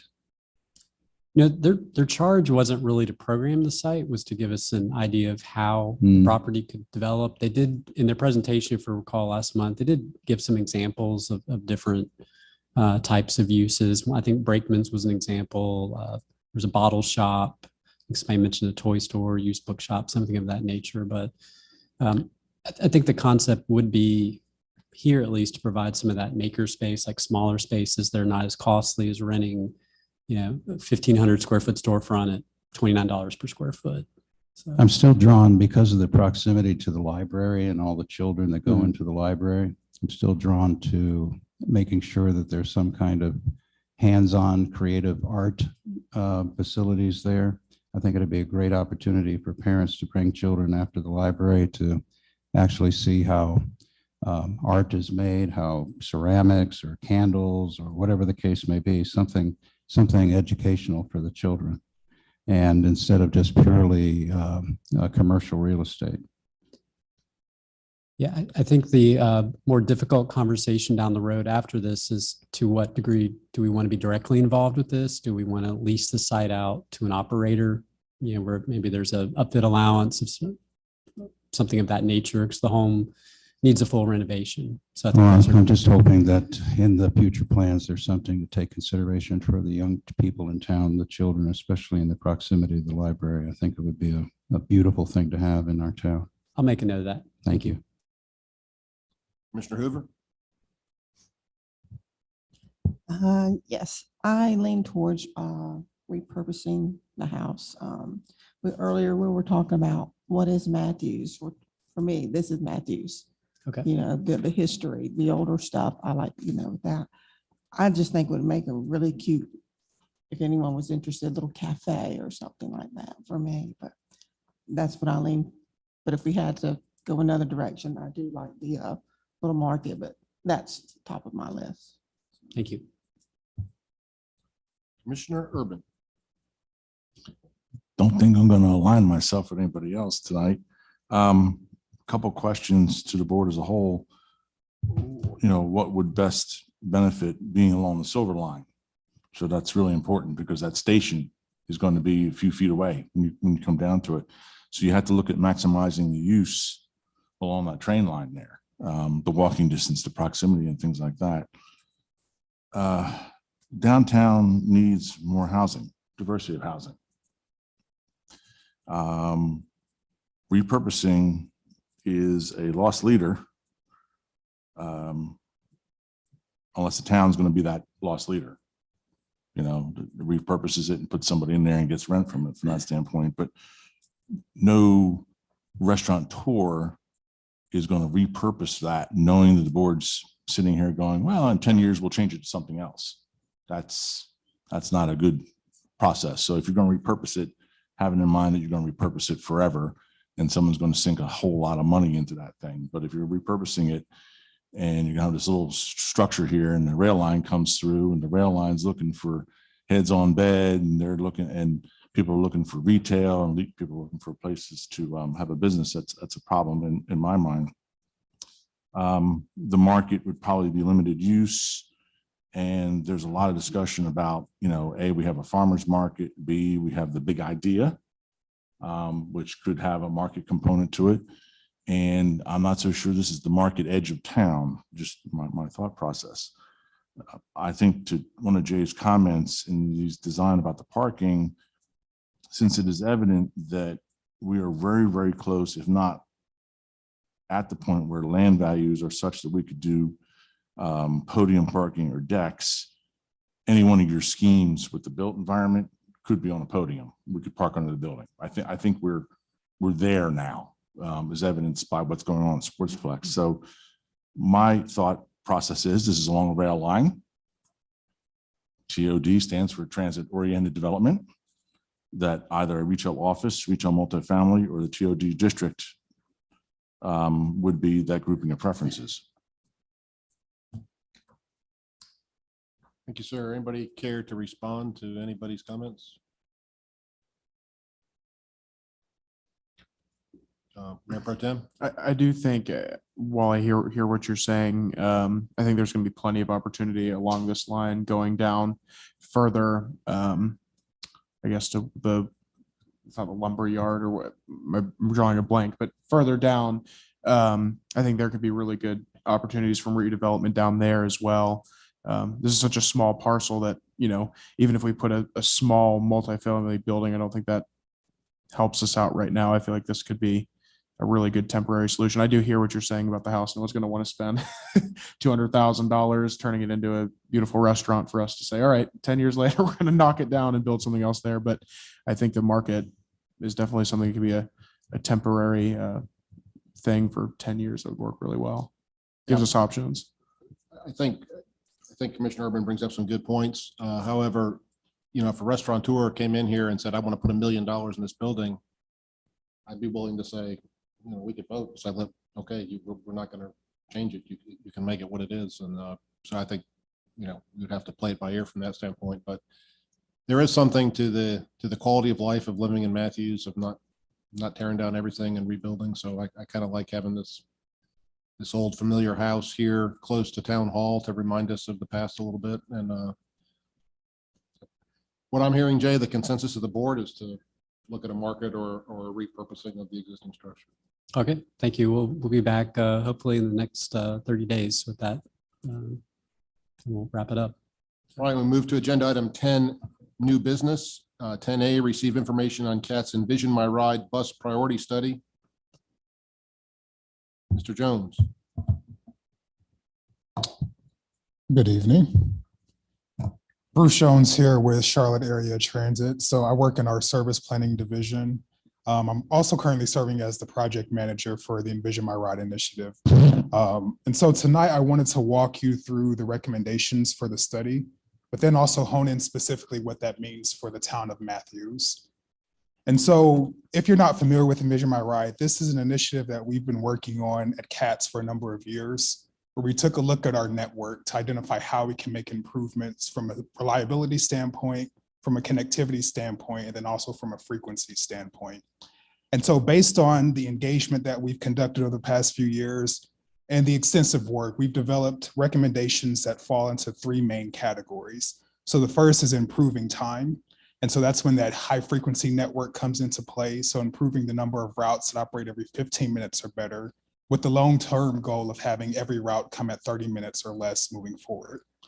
Having consistent schedules on our bus routes, and then also implementing what we're calling priority bus treatments to help speed up service to make sure it comes on time and it's more reliable for passengers. In addition to that, looking at how we can make enhancements to our bus stop and amenities, and then also roll out a new concept known as a mobility hub, which think of that essentially as what we have at some of our park and ride locations and some of our light rail stations as well. And I'll get to some examples of this in a couple of slides. And then last, but certainly not least, looking at how we can continue to increase access by implementing new crosstown connections, and then also what we're calling micro transit to help support that first last mile connectivity to frequent transit routes and key stations. And so to start with the frequency improvements, so we've identified 2 routes that serve Matthews that will have 15-minute or better service in the long-term vision. And so that's Route 27. Currently, we have 15-minute service on weekdays on Route 27. The goal is to have that scheduled 7 days a week so that we can provide that consistent schedule for passengers on the weekends as well. And then also looking at implementing 15-minute service on the 65X, which is the express route that comes into Matthews. We recently realigned this so that it serves downtown Matthews, but then also connects to the park and ride. The goal is to provide 15-minute service on that route during the peak period, and then also implement all-day service so that individuals have that connection of independence. And so this would potentially replace Route 17, that function, so that you can have that connection via Independence all day from Matthews and Uptown Charlotte. In addition to that, we have 2 routes that have 30-minute or better service. That includes the existing Route 51 that serves Pineville Matthews Road, and then also a new route that will connect to the CPCC campus as well. Shifting to the bus stop improvements. So we are rolling out recommendations for how we can continue to improve our bus stops moving forward. One of the main goals that we want to achieve is making sure that we implement ADA improvements so that all of our stops are accessible. So that means building up infrastructure so that we have sidewalk connections, so that we have an accessible boarding pad and other amenities as well. In addition to that, we're rolling out a new concept that I mentioned known as the mobility hub.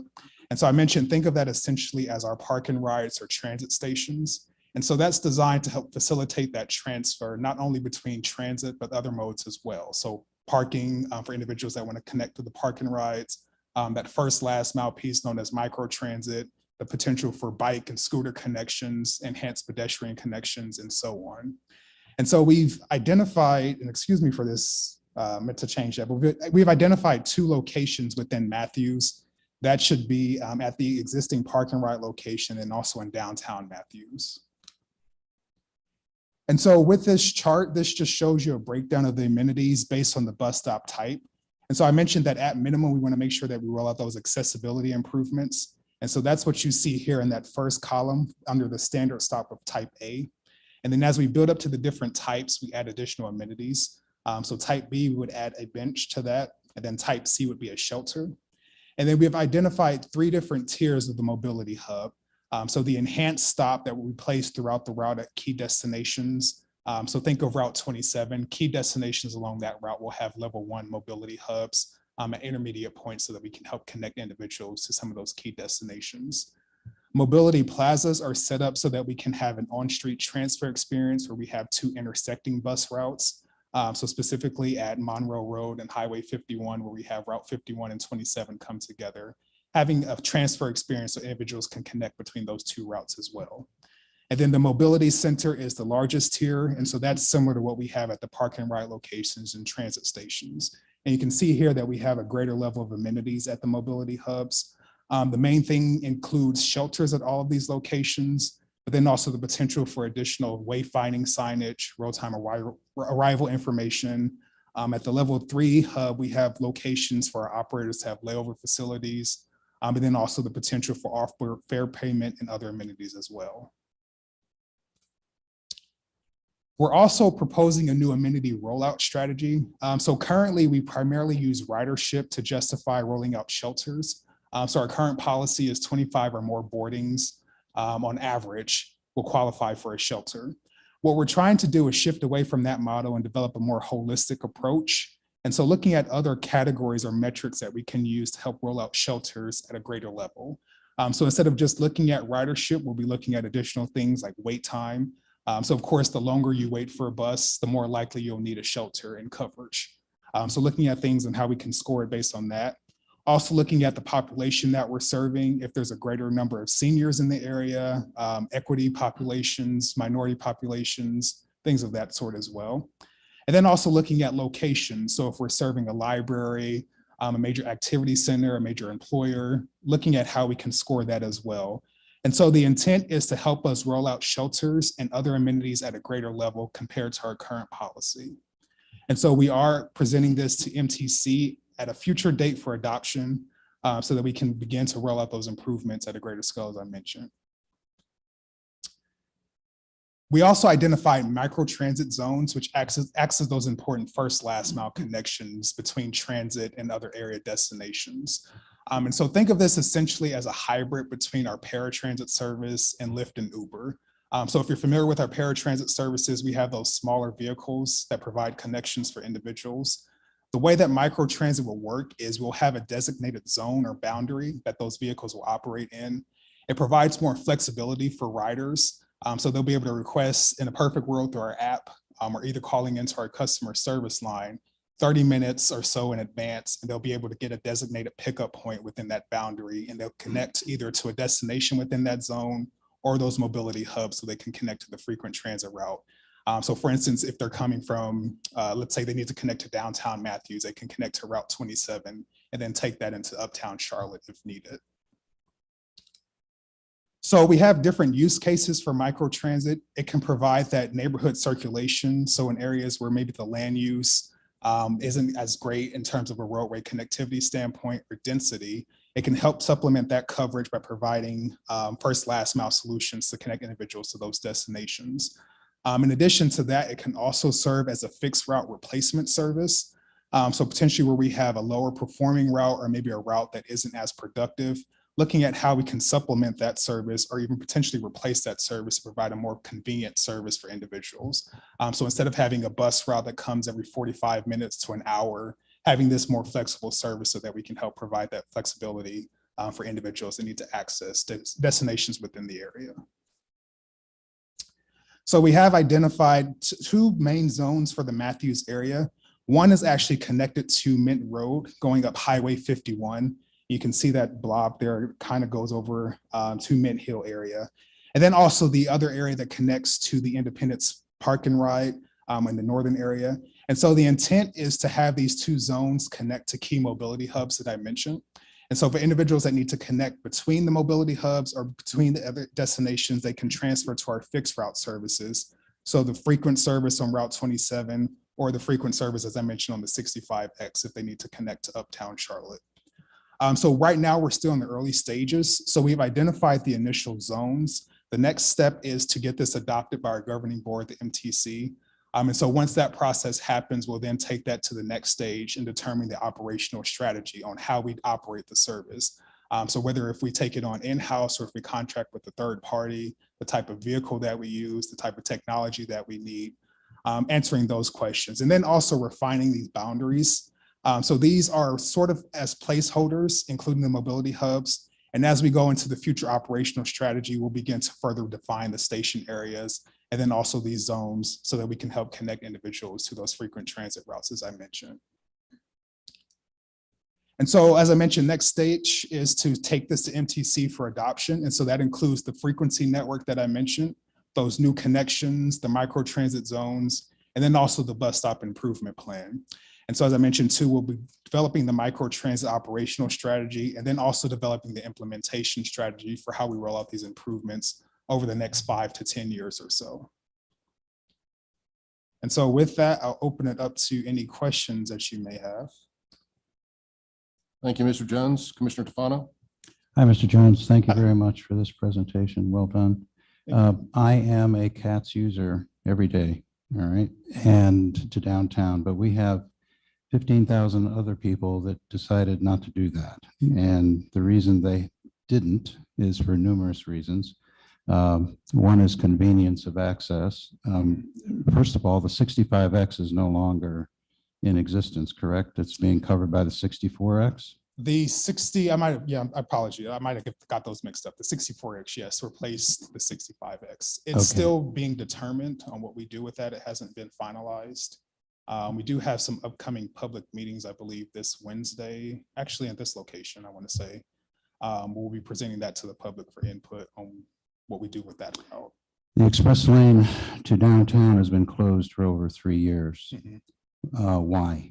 And is it going to reopen as an express bus lane? So the main thing was because of the Hawthorne Bridge, and then also coordination with NCDOT.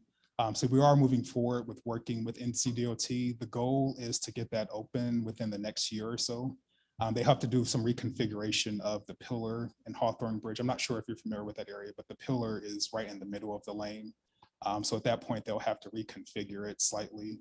So we're still continuing to coordinate with NCDOT on that, but the goal is to get that up and running as soon as possible. But it is going to be an express bus lane. It will. Okay, there's been talk of making it a toll lane. Long term, I believe that's the plan with NCDOT. I believe that may be at a standstill. I don't want to speak on their behalf, but I believe just as I sort through the funding. But I think in the interim, we'll still continue to use that as a bus only lane. And then also emergency services as well.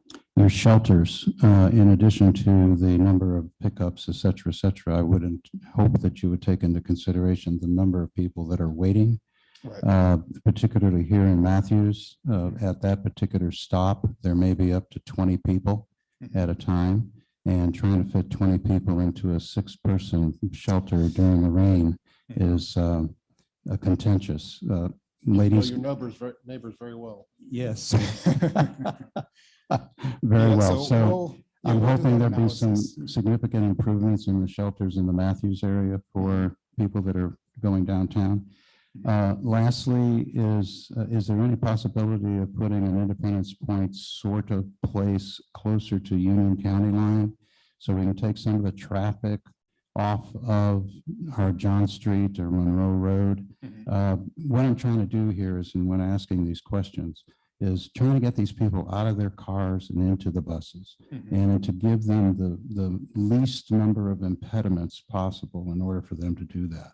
So opening the express lane, having greater shelters for business people that are going downtown, and also to make it more accessible to people outside. We're trying to stop the people from coming through Matthews to go to work. So if we could pick them up someplace closer to their homes, I think that would be a greater incentive. One last thing, and that is education. So a lot of people don't know that there's an express bus going downtown. By the way, a lot of people don't know that those express buses are like being on an airplane.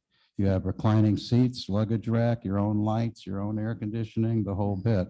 It's really an incredible ride. So hopefully you'll take all those things in consideration and help us take the load off of people coming through Matthews. Yes, definitely Yeah. appreciate that feedback. Yeah, too. thank you. Commissioner Urban. So it was just a few years ago that people were complaining that CATS is kind of limiting options for people in town, going north, south, east, and west, and everything sort of centric to downtown. And so I really appreciate this micro transit approach. So my question is, I'll continue to harp about it. I'd like to have Matthews Area Transit. So how much personalization of this micro transit can you make? Can you make it such as that it's unique to Matthews in terms of the type of equipment or the logos, the graphics, those kind of things, so people see it running around, they realize it's the transportation system intra to the town of Matthews? I don't think that we're at that stage where I can speak on that. And I also don't want to step on our marketing department's tails. One thing that we have Something done for them to think about. that is, and one thing that we've done in the northern communities of North Mech is the Village Rider Service. So that has a specific branding. The vehicles aren't really branded, but it does have a branding in terms of the name. So I think that that may be a possibility. But I think that that requires further conversation with our marketing team just to determine what's Because possible. we have with that. underlying things that you all probably haven't thought about. Mhm. We have several 100,000 folks go out to the Sportsplex, and it would be nice for them to keep their cars parked where they're at and be able to go into town and around and then back out to the Sportsplex and pick their car back up. But right now they're moving their vehicles and just creating, traffic snarls from that standpoint. So I think I like this idea of micro transit, and I like to capitalize on that. I'll push back on staff over there to really hammer home that I think we could look at this as a very valuable inner town piece of the component that we've been waiting for a long time. Thank you. Thank you. Mr. Tufano, you have another comment? Yes, a follow-up. Would you be so kind as to provide artist renderings of the different shelters? You've got the different classes. Mhm. It would be really helpful. Yes. Is it okay if I send it to Dana? I've been in contact with her mainly. I can forward that over to her and she Sure. can distribute it. And also, if you'd be so kind as to provide feedback on some of the questions that I asked in terms of having a facility closer to Union County as Mhm. well, and also improving the shelters in Matthews. Yeah, so the goal with that new scoring approach that I mentioned is to roll out those improvements to shelters. Of course, to your point, if we have 20 individuals waiting at a time, we'll look at that analysis to determine what level of investment we make in terms of what size shelter should we place. We typically have either a 10-foot shelter or a 15-foot shelter that we work with. If we need to place 2 15-foot shelters so that we can accommodate more individuals, we'll look at that. So we'll do a deeper dive in our data, looking at our ridership trends and make that determination. To the other point, yes, we can look at the Union County, potentially looking at on the 74X, if we can have a park and ride on that route.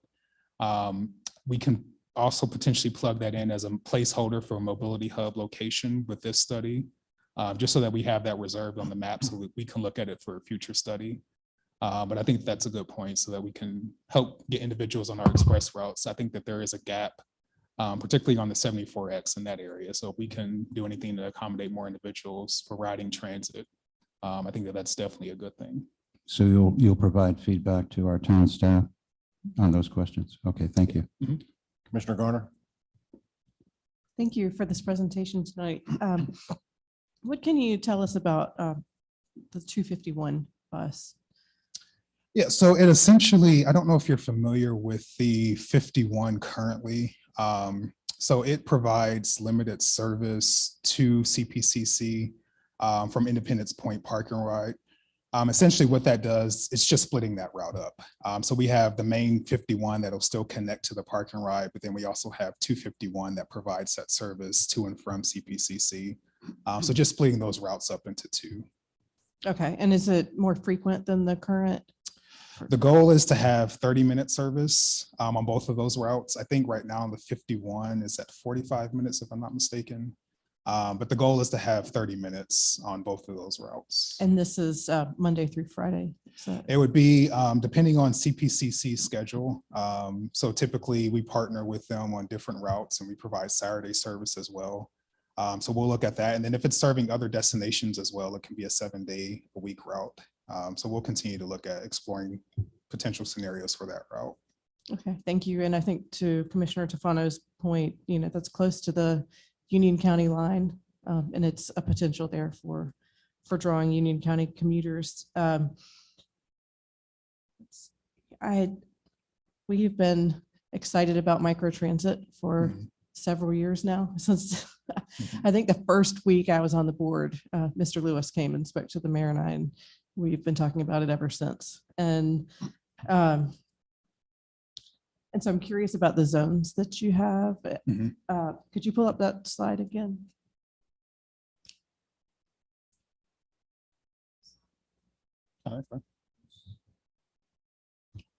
The one after, yeah. So this, down at the southern part of this map where it's Weddington Road and Pleasant Plains, there's a very large retirement community that's at the on a crossroad of those two roads. And we often hear that people who work there take the bus and they can't get that last 1.5 or 2 miles from the John Street stop or the Trade Street stop to work. And so I think a micro transit zone would work really well there. And then on the weekends, when you have so many single family neighborhoods, people want to come into downtown Matthews and spend the evening. The bus or microtransit would serve those families as well. But tying in also to that CPCC corridor, I think microtransit would be a great solution for that too. Yeah, definitely. So as mentioned, next steps when we determine that operational strategy, we'll also come back for input. So as I mentioned, just think of this as a placeholder of sorts. And so we'll start to identify additional locations if we need to expand this boundary. So I appreciate that feedback, definitely on that. But yeah, we'll start to work with the public greatly before we make any decisions on the implementation strategy for this. Okay, I'm gonna, I think, take every opportunity I can to plug for Yes, definitely. more microtransit. It's something that we're all excited about, especially because in the past we had the Village Rider here. And I think it was before its time, but now it would be widely used. And then you don't have the definitions of what a type A, type B, and type C stop are, or? I can send that over as well. So we do have breakdowns and different renderings that I can share with Dana so she can pass along to you all. But essentially the type A, go back to that chart. Are you referring to the standard stop or the mobility hub? I'm sorry. The standard stop, like what, I guess what defines a type A? So type A is at minimum having an accessible boarding pad. So just having a concrete pad with potential for signage. We're looking at also rolling out semi-seats. It's not on this chart, but the semi-seats are those small 2-seaters that attach to the pole often, but including that with that as well. And so then as we go up to the different tiers, type B, we add a bench to that. And then type C is one of our standard toller shelters that we're shifting to. And the toller shelter, you'll see in the graphics that I send over, but that's similar to what we have. If you're familiar with the streetcar, the Gold Line stations, it's similar to those shelters on that. I guess my curiosity here is that, and I know that these stops make Susan and Dana nervous, or I think they probably do. The stops on Independence are currently type A stops, and I'm curious if they will be upgraded to something. So more, we're currently exploring possibilities for Independence, but as you know, it's really not a safe corridor from a transit standpoint and us picking up and dropping off passengers.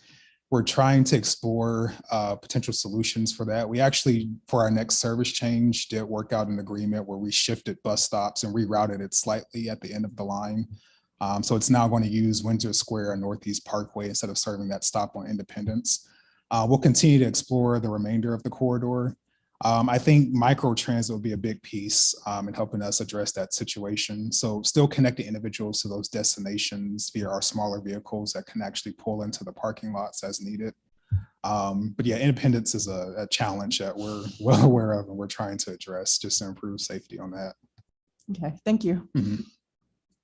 Commissioner Hoover, you're getting a workout tonight. I didn't No, expect appreciate this the many questions. Yeah, I've also heard a lot about from constituents from retirement communities, the microtransit. I don't know if it's possible, but if you're able to extend it out we have one called Windsor Run. And I've heard a lot of them talk about some don't have cars and they would like to be able to go and just come downtown or, where just have the freedom themselves to get out and go about. So Okay, you said Windsor Run? Windsor Run. Okay, Yeah, we'll make that's note what of I've that. heard a lot from them. When are we going to get cats out here? So, Yeah, there's a lot of pockets, specifically Idlewild Road, kind of off Independence that we've been getting requests for service. And so Yeah, I think it's- this microtransit will help fill it's that further gap. down, getting closer to Union County. Mhm. And yeah, that was just something too with Commissioner Gardner. That's a really good concept. I like that as well. And it would help a lot of people with that. Yeah, I think Commissioner Garner was talking specifically about the employees and you're talking about the residents. Mhm. Right. So same place. Windsor Right, Road. definitely. Are there any other questions or comments? Well, Bruce, just let me say, my first job out of college was downtown Charlotte, and I rode the bus every day, and I loved it. I sometimes fell asleep on the bus, but read a book or something like that instead of having to worry about driving and parking. So it was great. My wife works downtown and rides a CATS bus when she is forced to work on site. And I'm also find myself now as the vice chair of the Metropolitan Transit Commission. And I just want to say, Mr. Jones, for you to take back to everybody at CATS, from CEO John Lewis, and of course we all know Jason Lawrence and yourself and everybody. I don't think I've met anything but an outstanding CATS employee. You guys do a great job, and it comes down from the top, I think, from CEO Lewis in wanting to continually improve, and that's what you're doing here. Like, how can we get better and better and better? And John talks about using tools like Net Promoter Score. Some of you know what that is, but how do we get people to like this so much that they want to recommend it to their friends to use CATS? And I had the opportunity to participate on the unveiling of the electric buses a few weeks ago, and man, they are, as Commissioner Tefano said, it's a really nice ride. I don't know why anybody wouldn't want to sit in your car in traffic when you can sit on a CATS bus and let somebody else drive and drop you off, near where you work. So thank you for all you do. We appreciate this, and look forward to you following some information up with Dana. The one thing I did want to mention, because it came up a couple times, and you may want to address this as well. Dana, I believe you and I were speaking a while back that there was a program at one time where the towns may actually invest some money into the bus stops to make them, if the town does the labor or something like that, we could maybe build a bigger or better bus stop with the same amount of money. Are you familiar with that program? Yeah, we've been having similar conversation with Huntersville. Okay. So this is the first I'm hearing about this, but yeah, definitely we are open to that. We So can continue that If conversation. we put a little skin in the game, maybe we get a little nicer bus stops. Mhm. All right. Thank you, sir. We really appreciate your time tonight. Yes, thank you all. All right, we'll move on to item 10B, receive the monthly budget report from Teresa Falk.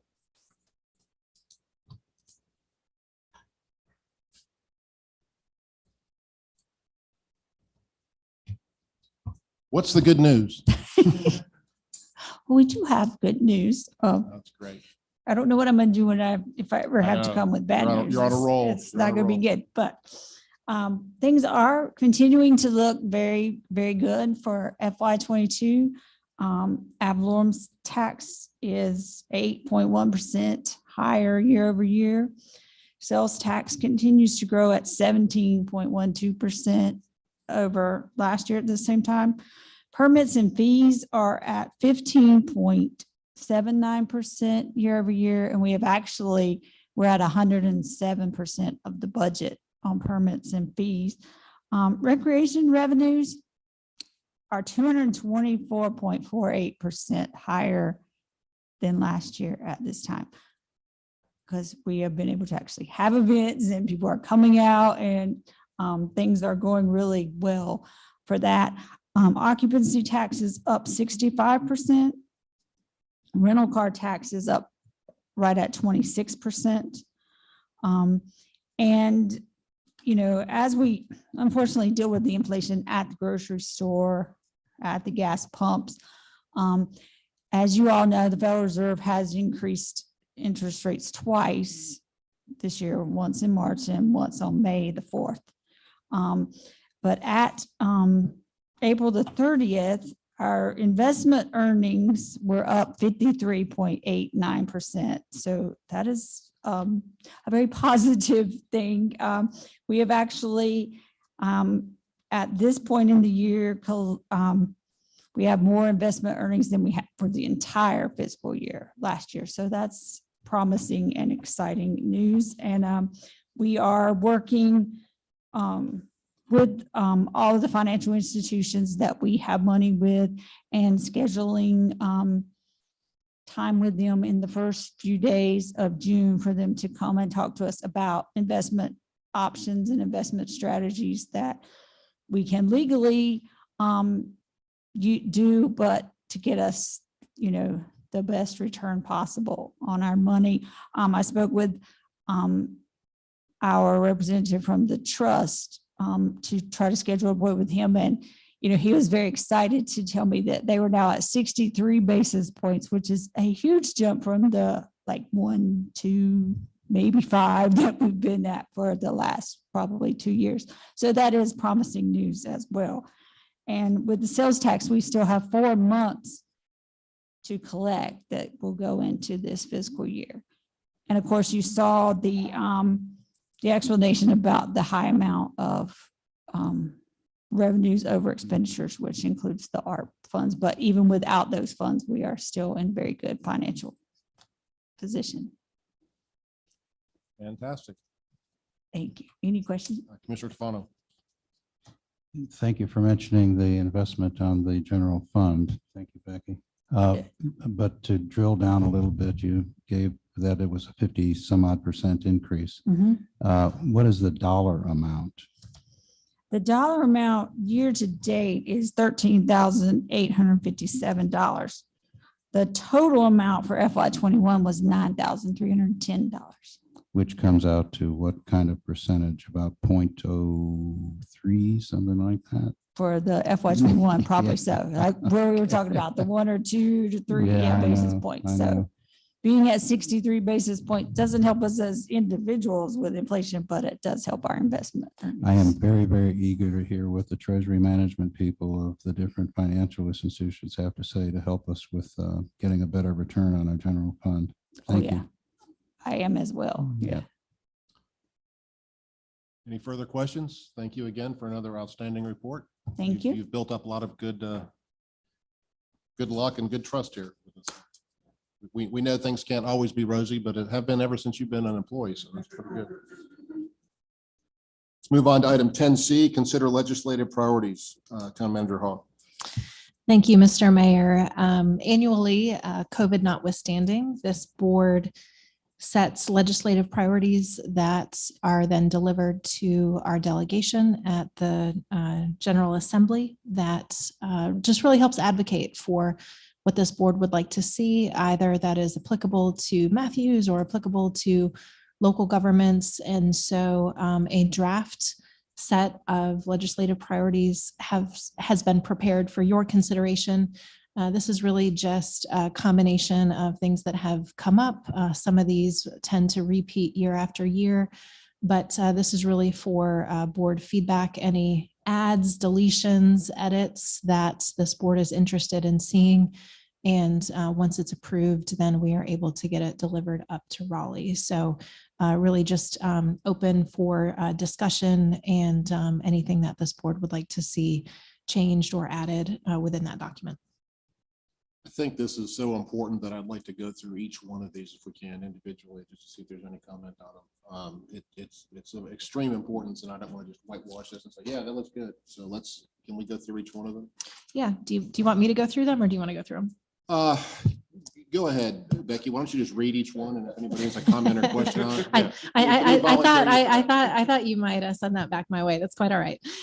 So the first one falls under the title of local government revenues and tax reform.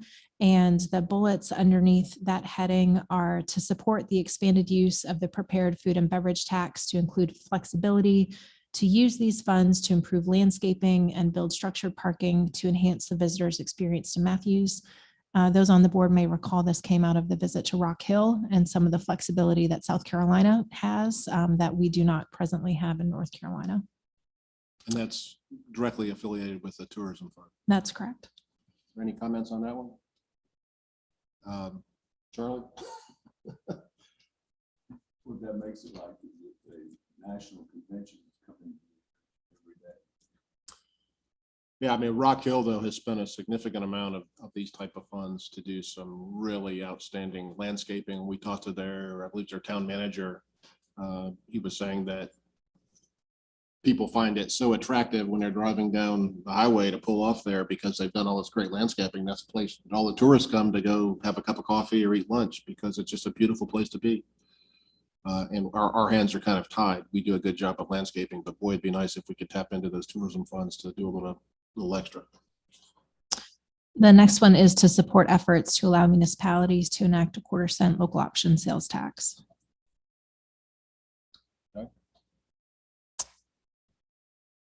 The sales tax would go into the general fund? So that one would be general fund, yes. Yeah. All right, the next one is to oppose efforts to changing sales tax formulas to redirect a portion of these revenues away from urban counties. And this gets a lot of steam pretty regularly, and it's why we have bridges to nowhere down by the coast where you have a $1 billion bridge built where there's 10 cars per day that utilize it.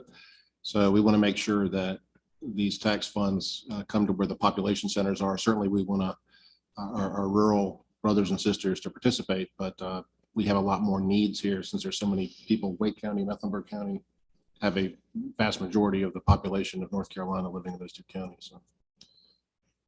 The next one is oppose any legislation imposing unfunded mandates on municipalities.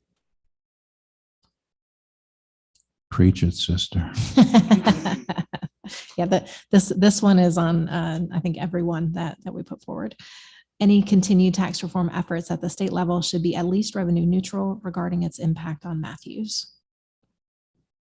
I don't quite understand that statement.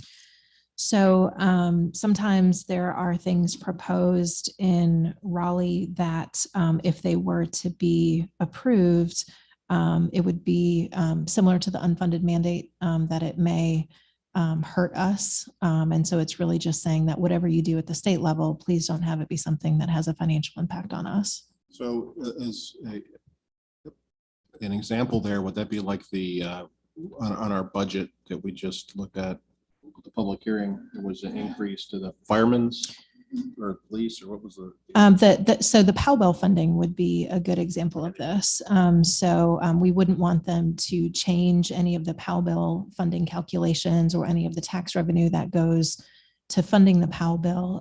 If they want to increase it, that's great, but we wouldn't want them to do anything that reduces the revenue that we receive. All right.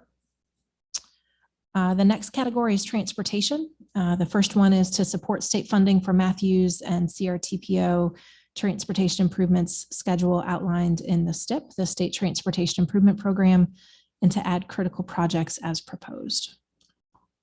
The definition of transportation improvement, is that currently defined as roads? That includes all forms of transportation, greenways, bicycle. It's mostly roads.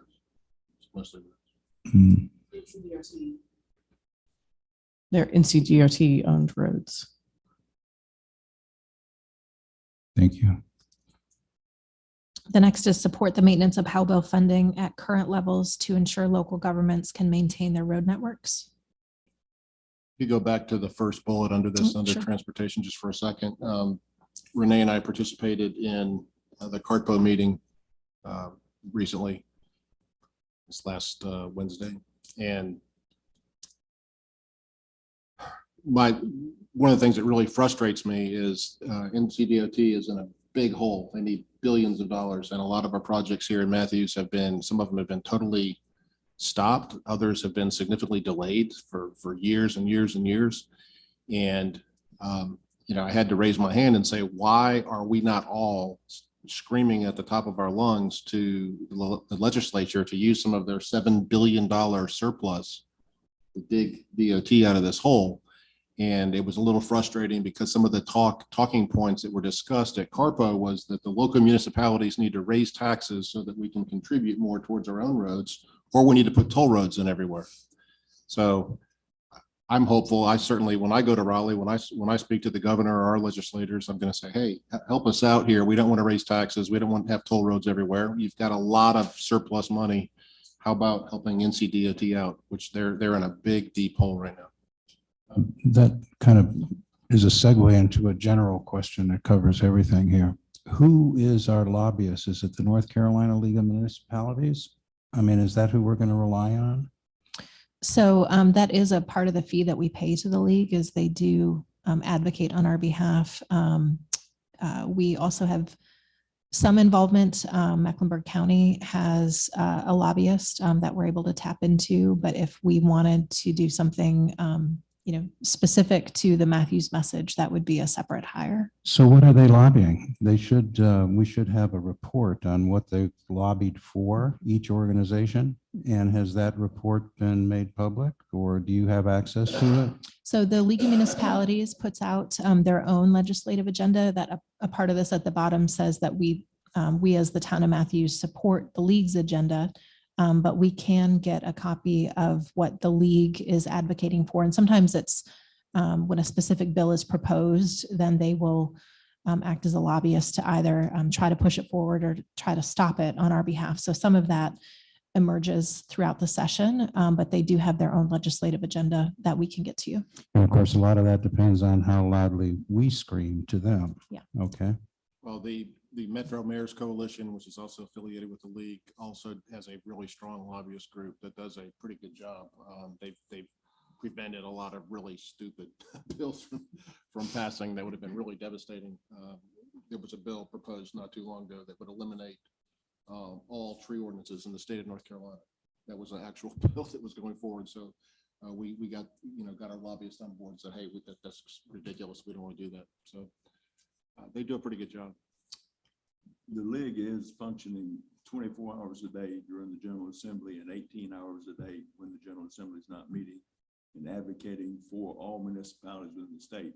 It represents all of them, and also, but you're not going to get an individual report, but you're going to get their general legislative plan, and they're working constantly. Sorry, but I'm just saying that the league is working constantly, because I know the Municipal Attorneys Association is an adjunct of the league, and we know exactly what they're doing constantly. And so I can't stress how well they represent the all municipalities and the Metro Mayors, all of these organizations. But it's not like we hired a single lobbyist to go and represent Matthews' interest. They're representing the interest of all cities within the town, within the state of North Carolina. So it's not an individual lobbyist.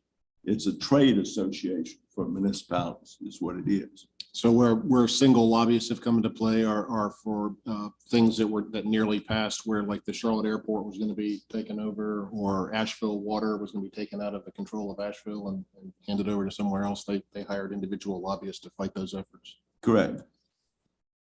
And the league does put out a weekly newsletter that comes, I think it comes out on Friday. And it's really helpful and informative on what actions they're taking, what they're supporting, and what they're speaking out against. They do a good job, no doubt.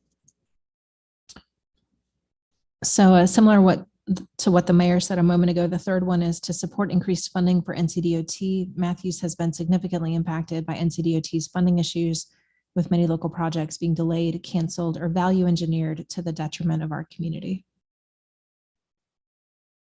And the next one is support General Assembly authorization for a municipal referendum to increase sales tax or other revenue source to fund mass transit and other local transportation needs.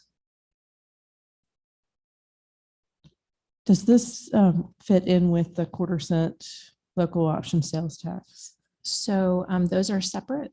This is the countywide transportation, the 1-cent sales tax for transportation and transit needs would be this item. The other one, I believe, would be the town of Matthews having the flexibility if we wanted to do something specific.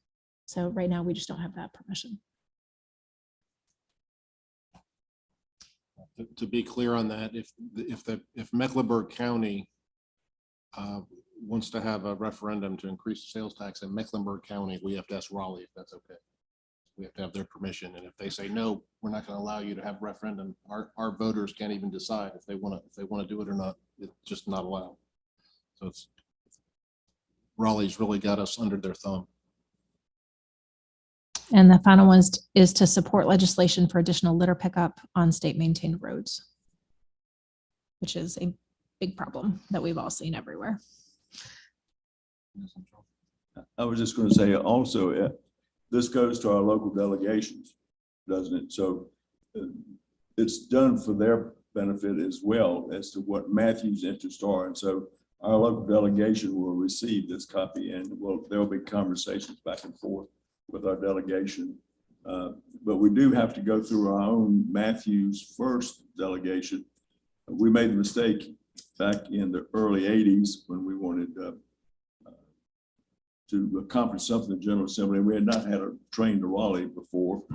And so we went over and tried to get Mecklenburg County to support a particular legislation Matthews wanted. Well, we failed to mention this first to our own member of the General Assembly.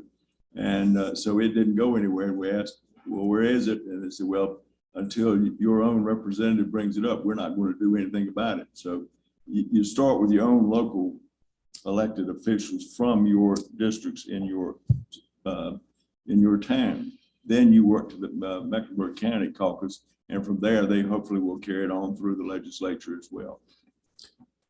Yeah, if we can, the litter issue, I was about a year ago, that was the main thing I was getting comments from our constituents on, was there was so much litter on 45 that looked like a garbage dump along the side of the road. And it's not a terrible looking ride. There's a lot of nice trees and homes and things, but when you have garbage piled up on the side, and that effort with NCDOT being cash strapped was one of the first things they cut. And they're doing a little bit better now. I think there were some efforts to pick some of the litter up, but that's something, we definitely have to keep our eyes on, because really affects the quality of life when you're driving down the road and it's just garbage everywhere. So The next is affordable housing, support adequate and reliable long-term funding for affordable housing.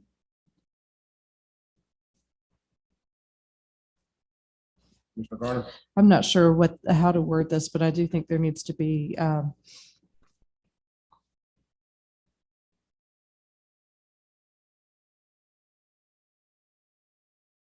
I think the wording on this particular one, maybe another bullet point would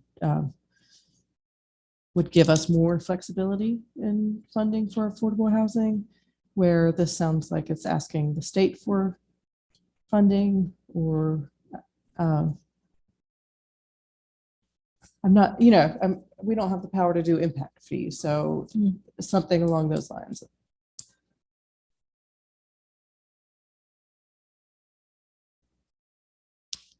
So would that be a desire to be allowed impact fees, period, or impact fees that would be able to be directed to affordable housing measures?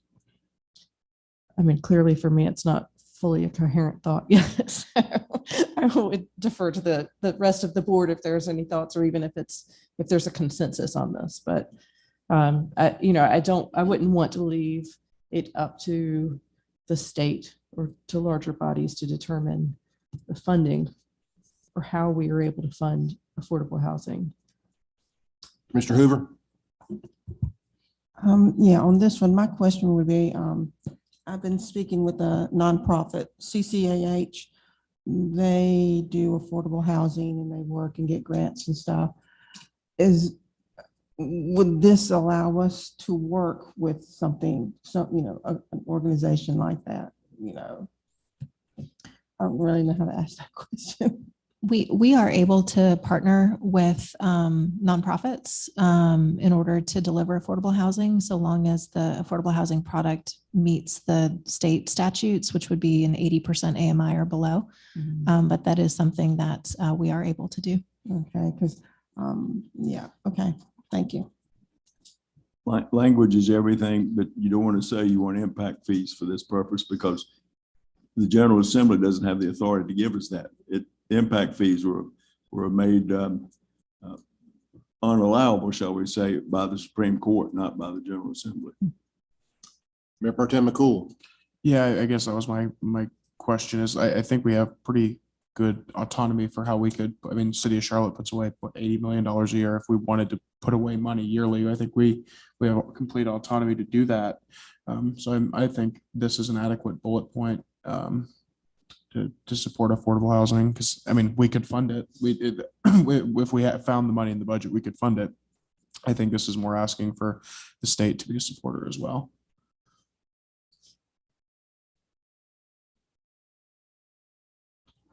Okay.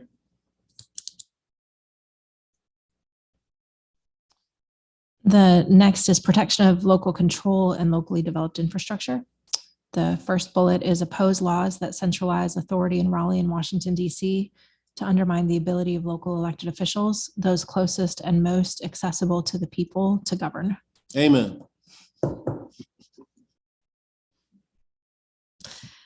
The next is oppose the forced taking of any local government infrastructure as it sets a dangerous precedent in the state of North Carolina, a precedent that will have a chilling effect on any local government investing in needed infrastructure in the future. And I think that might be directly tied to the situation with Asheville and their water utility that the state was just going to take control of. Well, they did that. They created a separate water district and moved it away from Asheville. They did it. They did it, but they did that several years ago, yes. Oppose statewide or local bills that will further undermine local authority, such as tools within zoning ordinances like billboard legislation and legislation associated with aesthetics.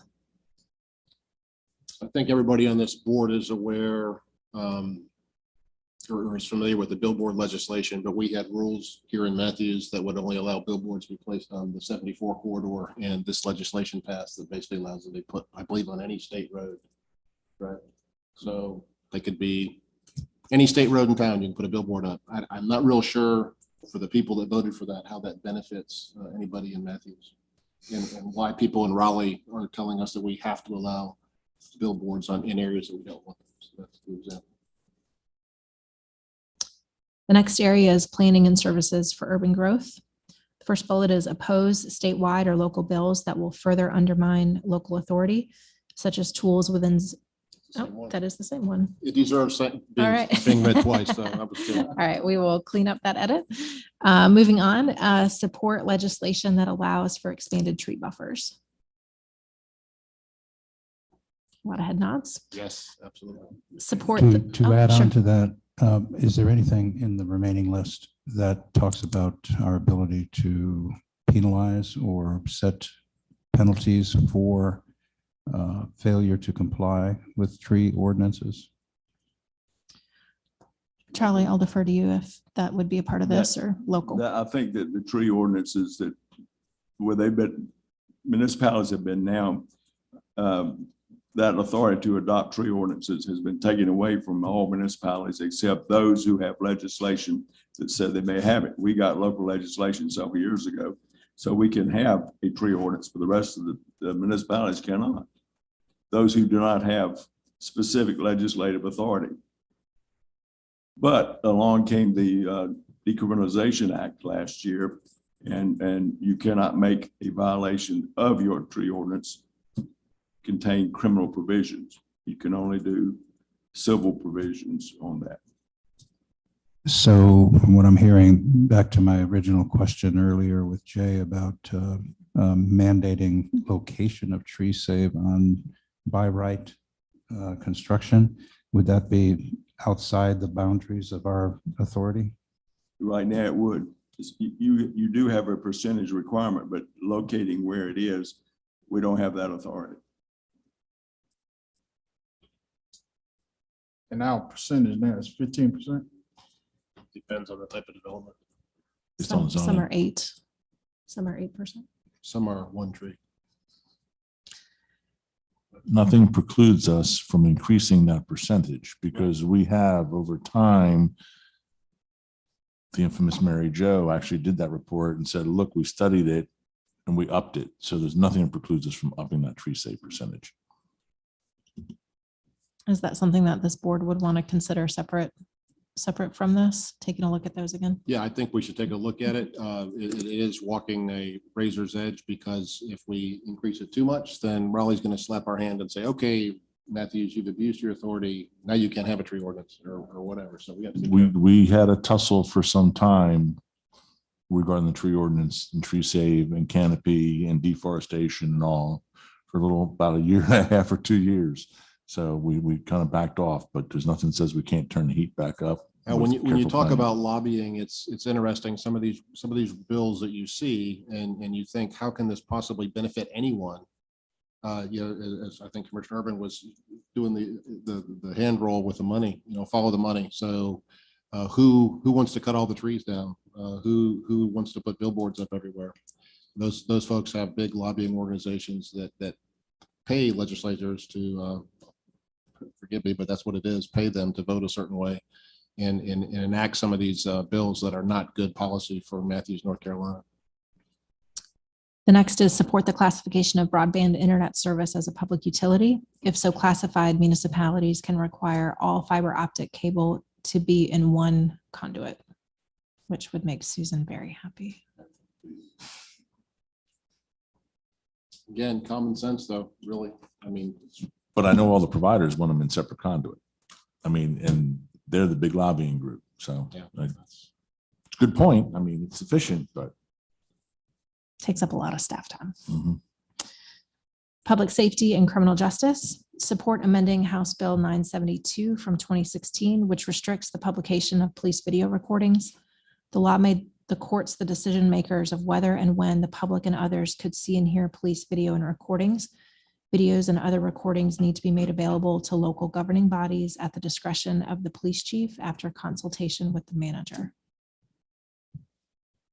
yeah, I think this is another example of bad policy because it could cause the public to distrust us and the town manager and our police chief when we're legislated to do something a certain way and not release videos when maybe they should be released. And I think should be totally at the discretion of the police chief and the town manager and not Raleigh. Support increasing public safety grant funding and expansion of allowable uses.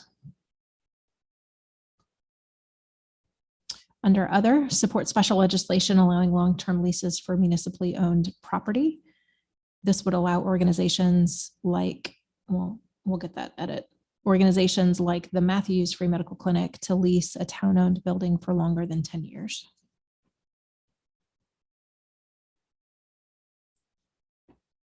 What is the reasoning behind not allowing them longer than 10 years? What was the justification for that?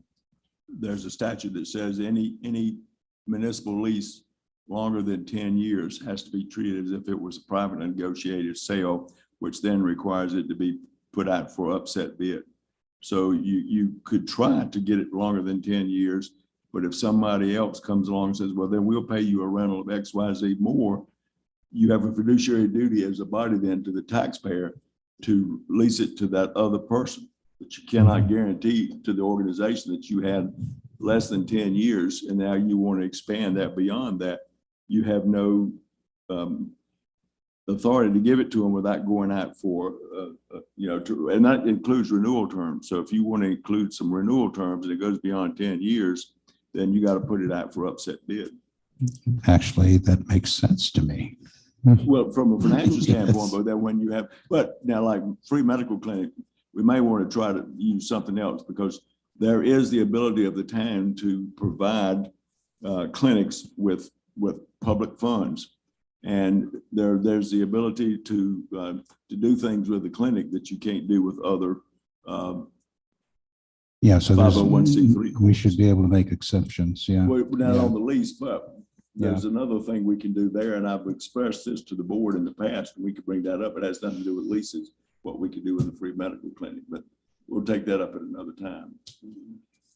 Again, I think this is under the guise of protecting the taxpayer, but it's a quality of life issue and what our town values. And if we want the Matthews Free Medical Clinic to have a standalone place for 50 years because we think it's important, I think we should have the ability to make the exception. It's not terrible policy to protect the taxpayer, but we should be able to make those exceptions, and we can't right now. I think. The next is support legislation authorizing the use of electronic media to meet public notice requirements. And finally, So I can comment on that? Sure. Make sure everybody knows that we're required to use print media, which how many people get a newspaper subscription now? Couple, not many. So this is an antiquated requirement. Most people are using this device right here to get their news, and it's a very antiquated rule. I guess I have a question with that. Never mind. It's the next bullet point. And the next bullet point is support legislation authorizing the use of electronic meetings permanent and at the discretion of local governments. And this goes down all the way to like the advisory boards, correct? So once that governor's order is out of effect, planning board, education board, all these folks will have to meet in person. So basically that's to support that, or if someone's sick, so they can be. It's great. Well, this goes to being able just to have the authority for any board to be able to do it. Yeah, it's great. Yep. And finally, as mentioned previously, the town of Matthews also supports those items listed on the agendas of the North Carolina League of Municipalities and the North Carolina Metropolitan Mayors Coalition, not otherwise specified in the items above. All right, this was a great list. Thank you for going over each item individually. I think that's important. If anybody thinks of any other items that would be good to add to this list, if you want to speak to them now, that'd be great. Commissioner Garner. I would like to add flexibility around the state health plan in joining or leaving. It's a good one. Now that we've seen the full impact of that and being required to stay in. I would also like to see us add support for fully funding the Leandro plan for education. So I think for the benefit of the public, we should explain each of those a little bit. Your first point. My first point was the state health plan, and it looks like it's every annually, it seems to be increasing at about $300,000. So that for the public's benefit, that the employees of Matthews were able to join the state insurance plan a few years ago because of the efforts of Bill Brawley, I believe, and it was a really good deal. And then they did this massive increase last year, right, Becky? Becky was shaking her head, though. I want to say what I was saying was not correct. Yeah, so we did absolutely have a massive increase during this current fiscal year with basically no notice, which we have expressed our displeasure at the lack of notice because it made it impossible for us to budget.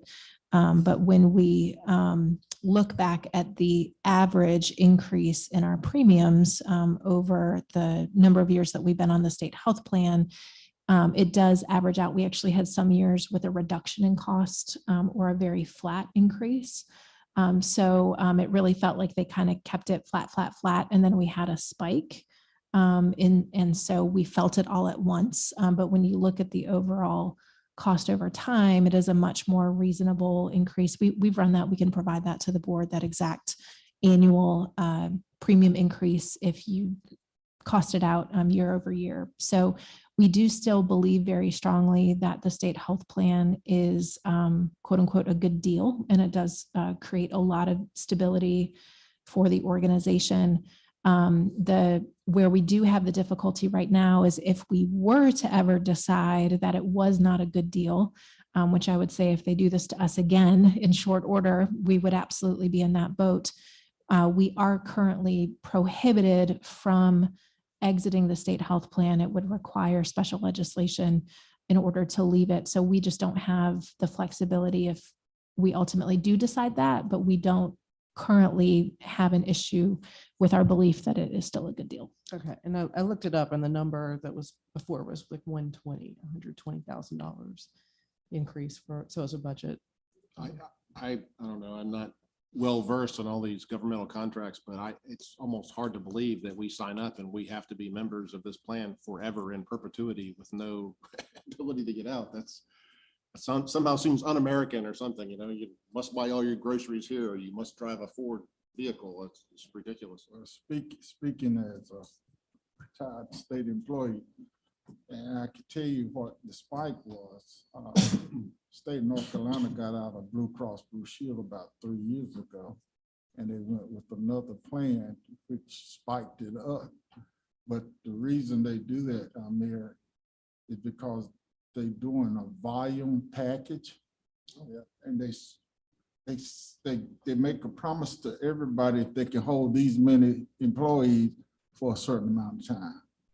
And that's what it is. That's why when you're in it, they want to make sure that they got that number that they give it, because the new company that offer gives a certain amount of discounts for these amount of people. It don't sound like there's no discount, but it actually is because of the number of people that they enroll. Sounds very beneficial to them, not so much for Matthews. But. Well, and I will say that was our speculation as well, was, you know, it would prevent a municipality like us from hopping off and on, you know, because we would just constantly be rate shopping. So it does provide them with the stability that helps with their own projections. And no incentive whatsoever to keep their rates reasonable. If you're locked in forever, I mean, they can pretty much charge us what they want. I would think. Commissioner Tefano? Yes, Charlie, is there state legislation that dictates how we can invest our general fund? Oh, absolutely. The Fiscal Control Act deals with that, and it's got to be the most conservative investments possible. You cannot put it on the market. Correct, but what is the definition of most conservative Well, you'll investments have to ask possible? Teresa, because I don't know the accounting aspects of it. Okay. It's very, very conservative allowance that you can invest funds in. Well, is that a possibility of adding that as an agenda item to this? You could put it on there, but I'm not sure that we'll ever get any support from any of the municipalities in the state to help you get that, because right now we have such a wonderful financial situation here in this state, and it would not behoove municipalities to have one to go, shall we say, off on a course on its own and have a big upset in its financial capabilities, and all of the national ratings systems give North Carolina all kinds of bad rates and all of its political subdivisions. So it's all geared into a bigger picture than just one city's investments, because of the rating system now for all of your financing is because all of North Carolina is under a single plan. And so we get the best rates on our financing because we are so fiscally conservative and because the state is so heavily regulated and all of its political subdivisions. But if you get a municipality who wants to go out and I'm going to call it go rogue and messes up, that's going to have an impact on the entire state. And so they're not going to let you do that. Well, I'm not necessarily talking about investing in Bitcoin, but No, what I I understand. am talking about is asking the state legislature perhaps to loosen the restrictions somewhat. And if this board would consider making that an agenda item for our lobbying effort. Commissioner Urban? I think before you do that, I think you have, like Charlie said, you go to your local elected officials and have that conversation at our delegate level and just plod gently, because they set these terms up for reasons and they're extremely, extremely conservative. But I wouldn't put it on the agenda item. And I just have some low-level conversations with the folks, and I guarantee you they probably would come back with some very clear, concise responses as to why they don't do what they don't do. All I want to say is we have a fiduciary responsibility to our taxpayers, and at the current rate of return on our investment fund, we are losing tens of thousands, if not hundreds of thousands of dollars every year in possibilities because of inflation alone. So consequently, I think I would like to see But see, the state of North, discussion. but the state of North Carolina thinks, just like you are, that they're being very conservative to prevent that. And right now, their point would be, look at the market. And they say, see, we're sound while the market's going south. Well, thank you for that comment, but I'm asking if there's a possibility of asking for some leeway or some loosening of the restrictions so that we can get a decent return on our investment. We're making nothing right now. We're actually losing money because of the inflation rate.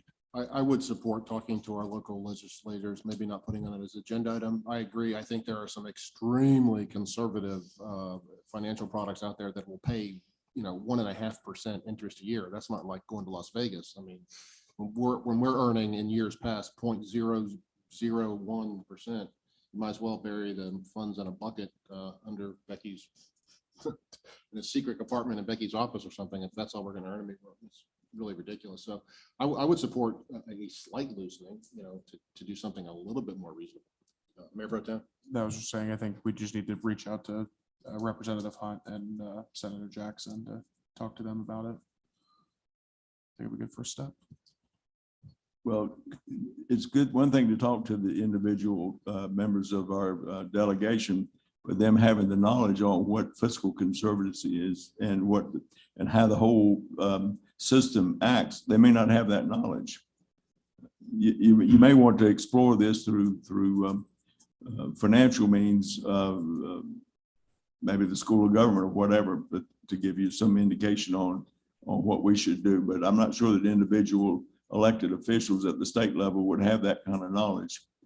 But I think the School of Government could probably have somebody in their finance that we could talk to who could give this board that kind of clarity. Well, actually, Teresa is in the process of getting private treasury management companies to give us some of that advice as well. So, but I just want to keep that discussion open because we're losing tremendous amounts of money every year. All right. And you mentioned the Leandro, I believe. I did. And so maybe I'm oversimplifying this, but Leandro funding was a state court ruling that would provide more funding to the education system public education system in North Carolina on the basis of providing a sound basic education. So North Carolina is, I think, I want to say it's in like 36th in funding out of all of the states for per pupil spending. This ruling is one way to provide more funding per pupil to students in North Carolina. And I personally believe that's a pretty important priority. I'd be in favor of putting that on our list. The consensus of the board? Yeah. Okay.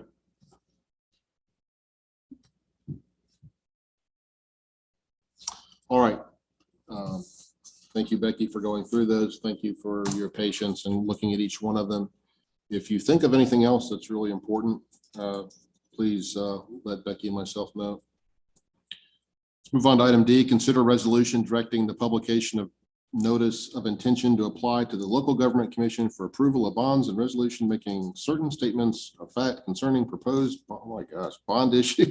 Authorizing, reading the dictionary here, authorizing the application to the local government commission. Man, I had to take like 3 breaths to get through that.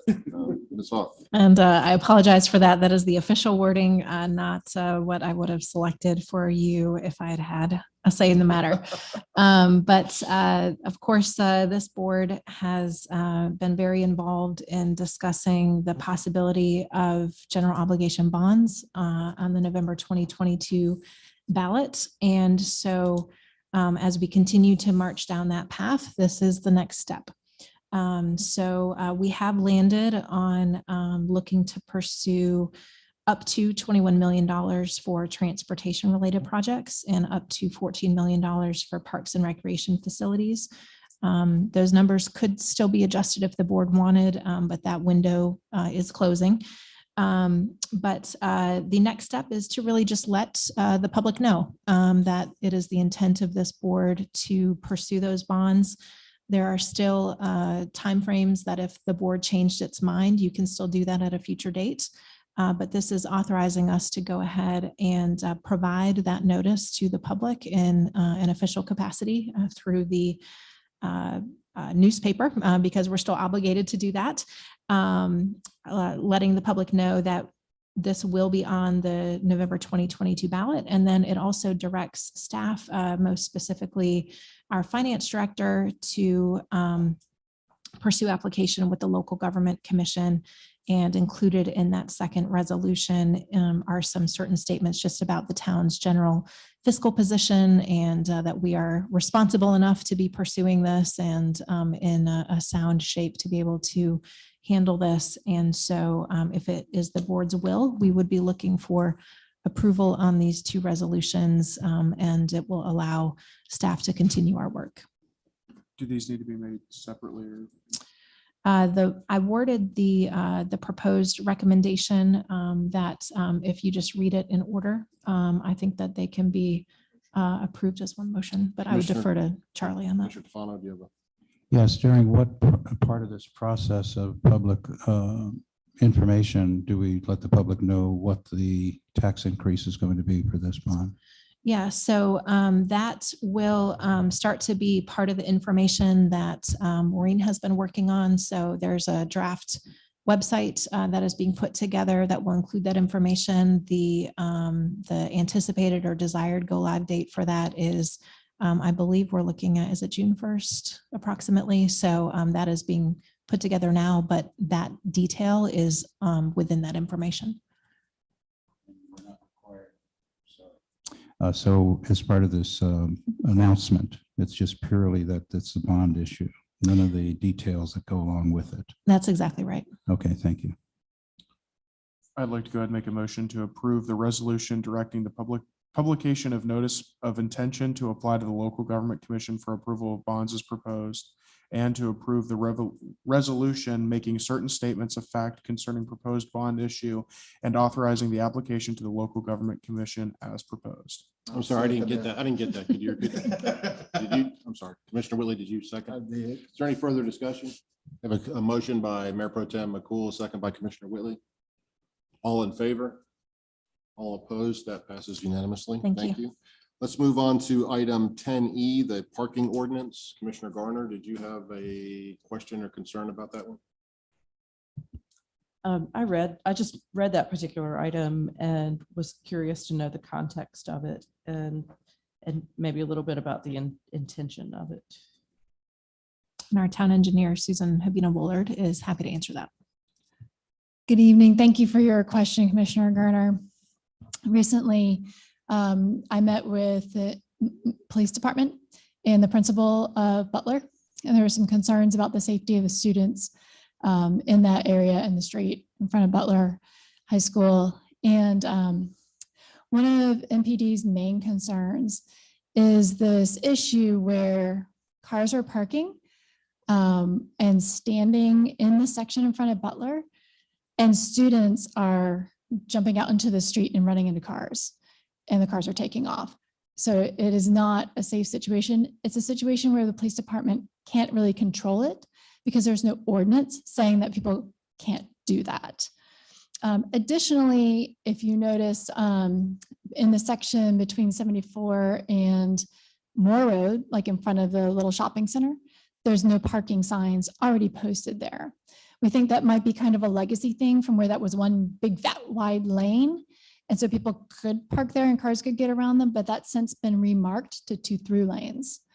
And so that we couldn't find an old ordinance supporting that, but we do think people shouldn't park there because it's 2 through lanes. And so we expanded this ordinance to not just include right in front of Butler, but from the whole section between 74 and 51. Now, this isn't in time for this school year, but it'll be in fact in enforcement for next school year. And so the principal will have plenty of time to communicate out to the students and their parents that parking on Matthews Mint Hill Road and picking up your kids in the street is not going to be an acceptable practice moving forward. Commissioner Tefano. Yes, Susan, please forgive me, I can't remember the name of the street, but there's a street that comes off of Matthews Mint Hill Road near Butler that has almost like a parking lot there. A very large opening, and a lot of the kids park there, and there's constant complaints to me anyway by. Kimway? Yes. Kimway Drive? Exactly. What's going to prevent the kids from parking there like they always have? The existing no parking ordinance. No, but I mean, this is on the street. This is not on the street. This is actually off of 51, off So of it's not Matthews Mint on, Hill Road. not on Kimway, but on another. No, but I'm saying this particular ordinance, the reason I'm bringing this up, it says on both sides of Matthews Mint Hill Road, blah, blah, blah, blah, blah. It doesn't say the road off of Matthews Mint Hill Road. In other words, this implies to me that it's right on the road itself. That's correct. So any additional streets where there's parking that's problematic, we can enforce other ordinances such as Kimway, where there's an ordinance there for Kimway Drive and Kimway Court, that there's no parking allowed on those streets either. So is there a different road that you're thinking of? Maybe it's the private street right across from the high school? It doesn't, maybe it's a matter of enforcement. What you're saying, it's already in place, that there's a no parking zone anywhere in there? If it's Kimway Drive and Kimway Court, then yes. I'm pretty sure it is. And Yeah. I'm sure that, yeah. Okay, I so, remember doing those ordinances 100 years ago. Well, we just did the Kimway Court one because we just added Kimway Court to the Powell bill last year. And we did that ordinance at the time because Kimway Drive was ordinanced and we wanted to keep it consistent. okay, so as far as the residents are concerned that question me about it, it's purely a matter of enforcement. That's right. And the residents park there too. So Yeah. it's a double-edged sword. Right. Okay, thank you. Mayor Pro Tem You're McCool, welcome. our most recent high school graduate. I used to live in the apartment complex, the new Matthews Square one. And I saw on a daily basis students dodging cars going down Matthews Mint Hill Road, trying to get into their parents' cars on the road because they didn't want to wait in the line. So I'm glad to see this happening. It's only a matter of time before someone gets seriously injured or killed there, because I've seen hundreds of times this happen. So I'm glad we're going to do this and enforce this. Mr. Whitley.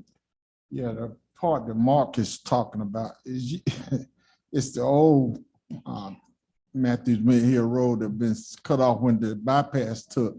It deads into a streak in there. Yeah. And so they do, because what happened is that when the school backs up in front of the school, they go that road, it's sort of like a extension, and they pull over in there mostly in the evening time, more than in the morning time between when you sit there. But as Susan said, a lot of residents parks out there too. It's just an open extension off the road where they can not be in the line of parking. But I agree with the ordinance as well too. Susan, the alternative for the students is they must have whoever's picking them up wait in the line, correct? I mean, it's a matter of convenience versus public safety. That Correct. That's my understanding from the police department and the officer who's out there. well, if this is recommended by you and our police department, I certainly support it. Do we have any motions? I will make a motion that we authorize the town to sign an ordinance restricting parking, loading, standing on a portion of Matthews Mint Hill Road within the town of Matthews, North Carolina. Excuse me, I think it would more appropriate would be to adopt an ordinance. To adopt You're an making a motion ordinance. to adopt this ordinance. That's what she said, right? Yes, to adopt this ordinance. And thank you, Susan, for staying late. I was just curious about it and it makes a lot more sense now. So thank you. I'll second that. Okay, we have a motion from Commissioner Garner, a second from Commissioner Whitley. Is there any further discussion? All in favor?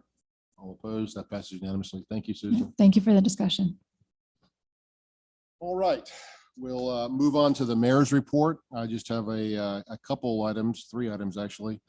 Today, many of us attended Mary Jo Galnetz's services in Monroe.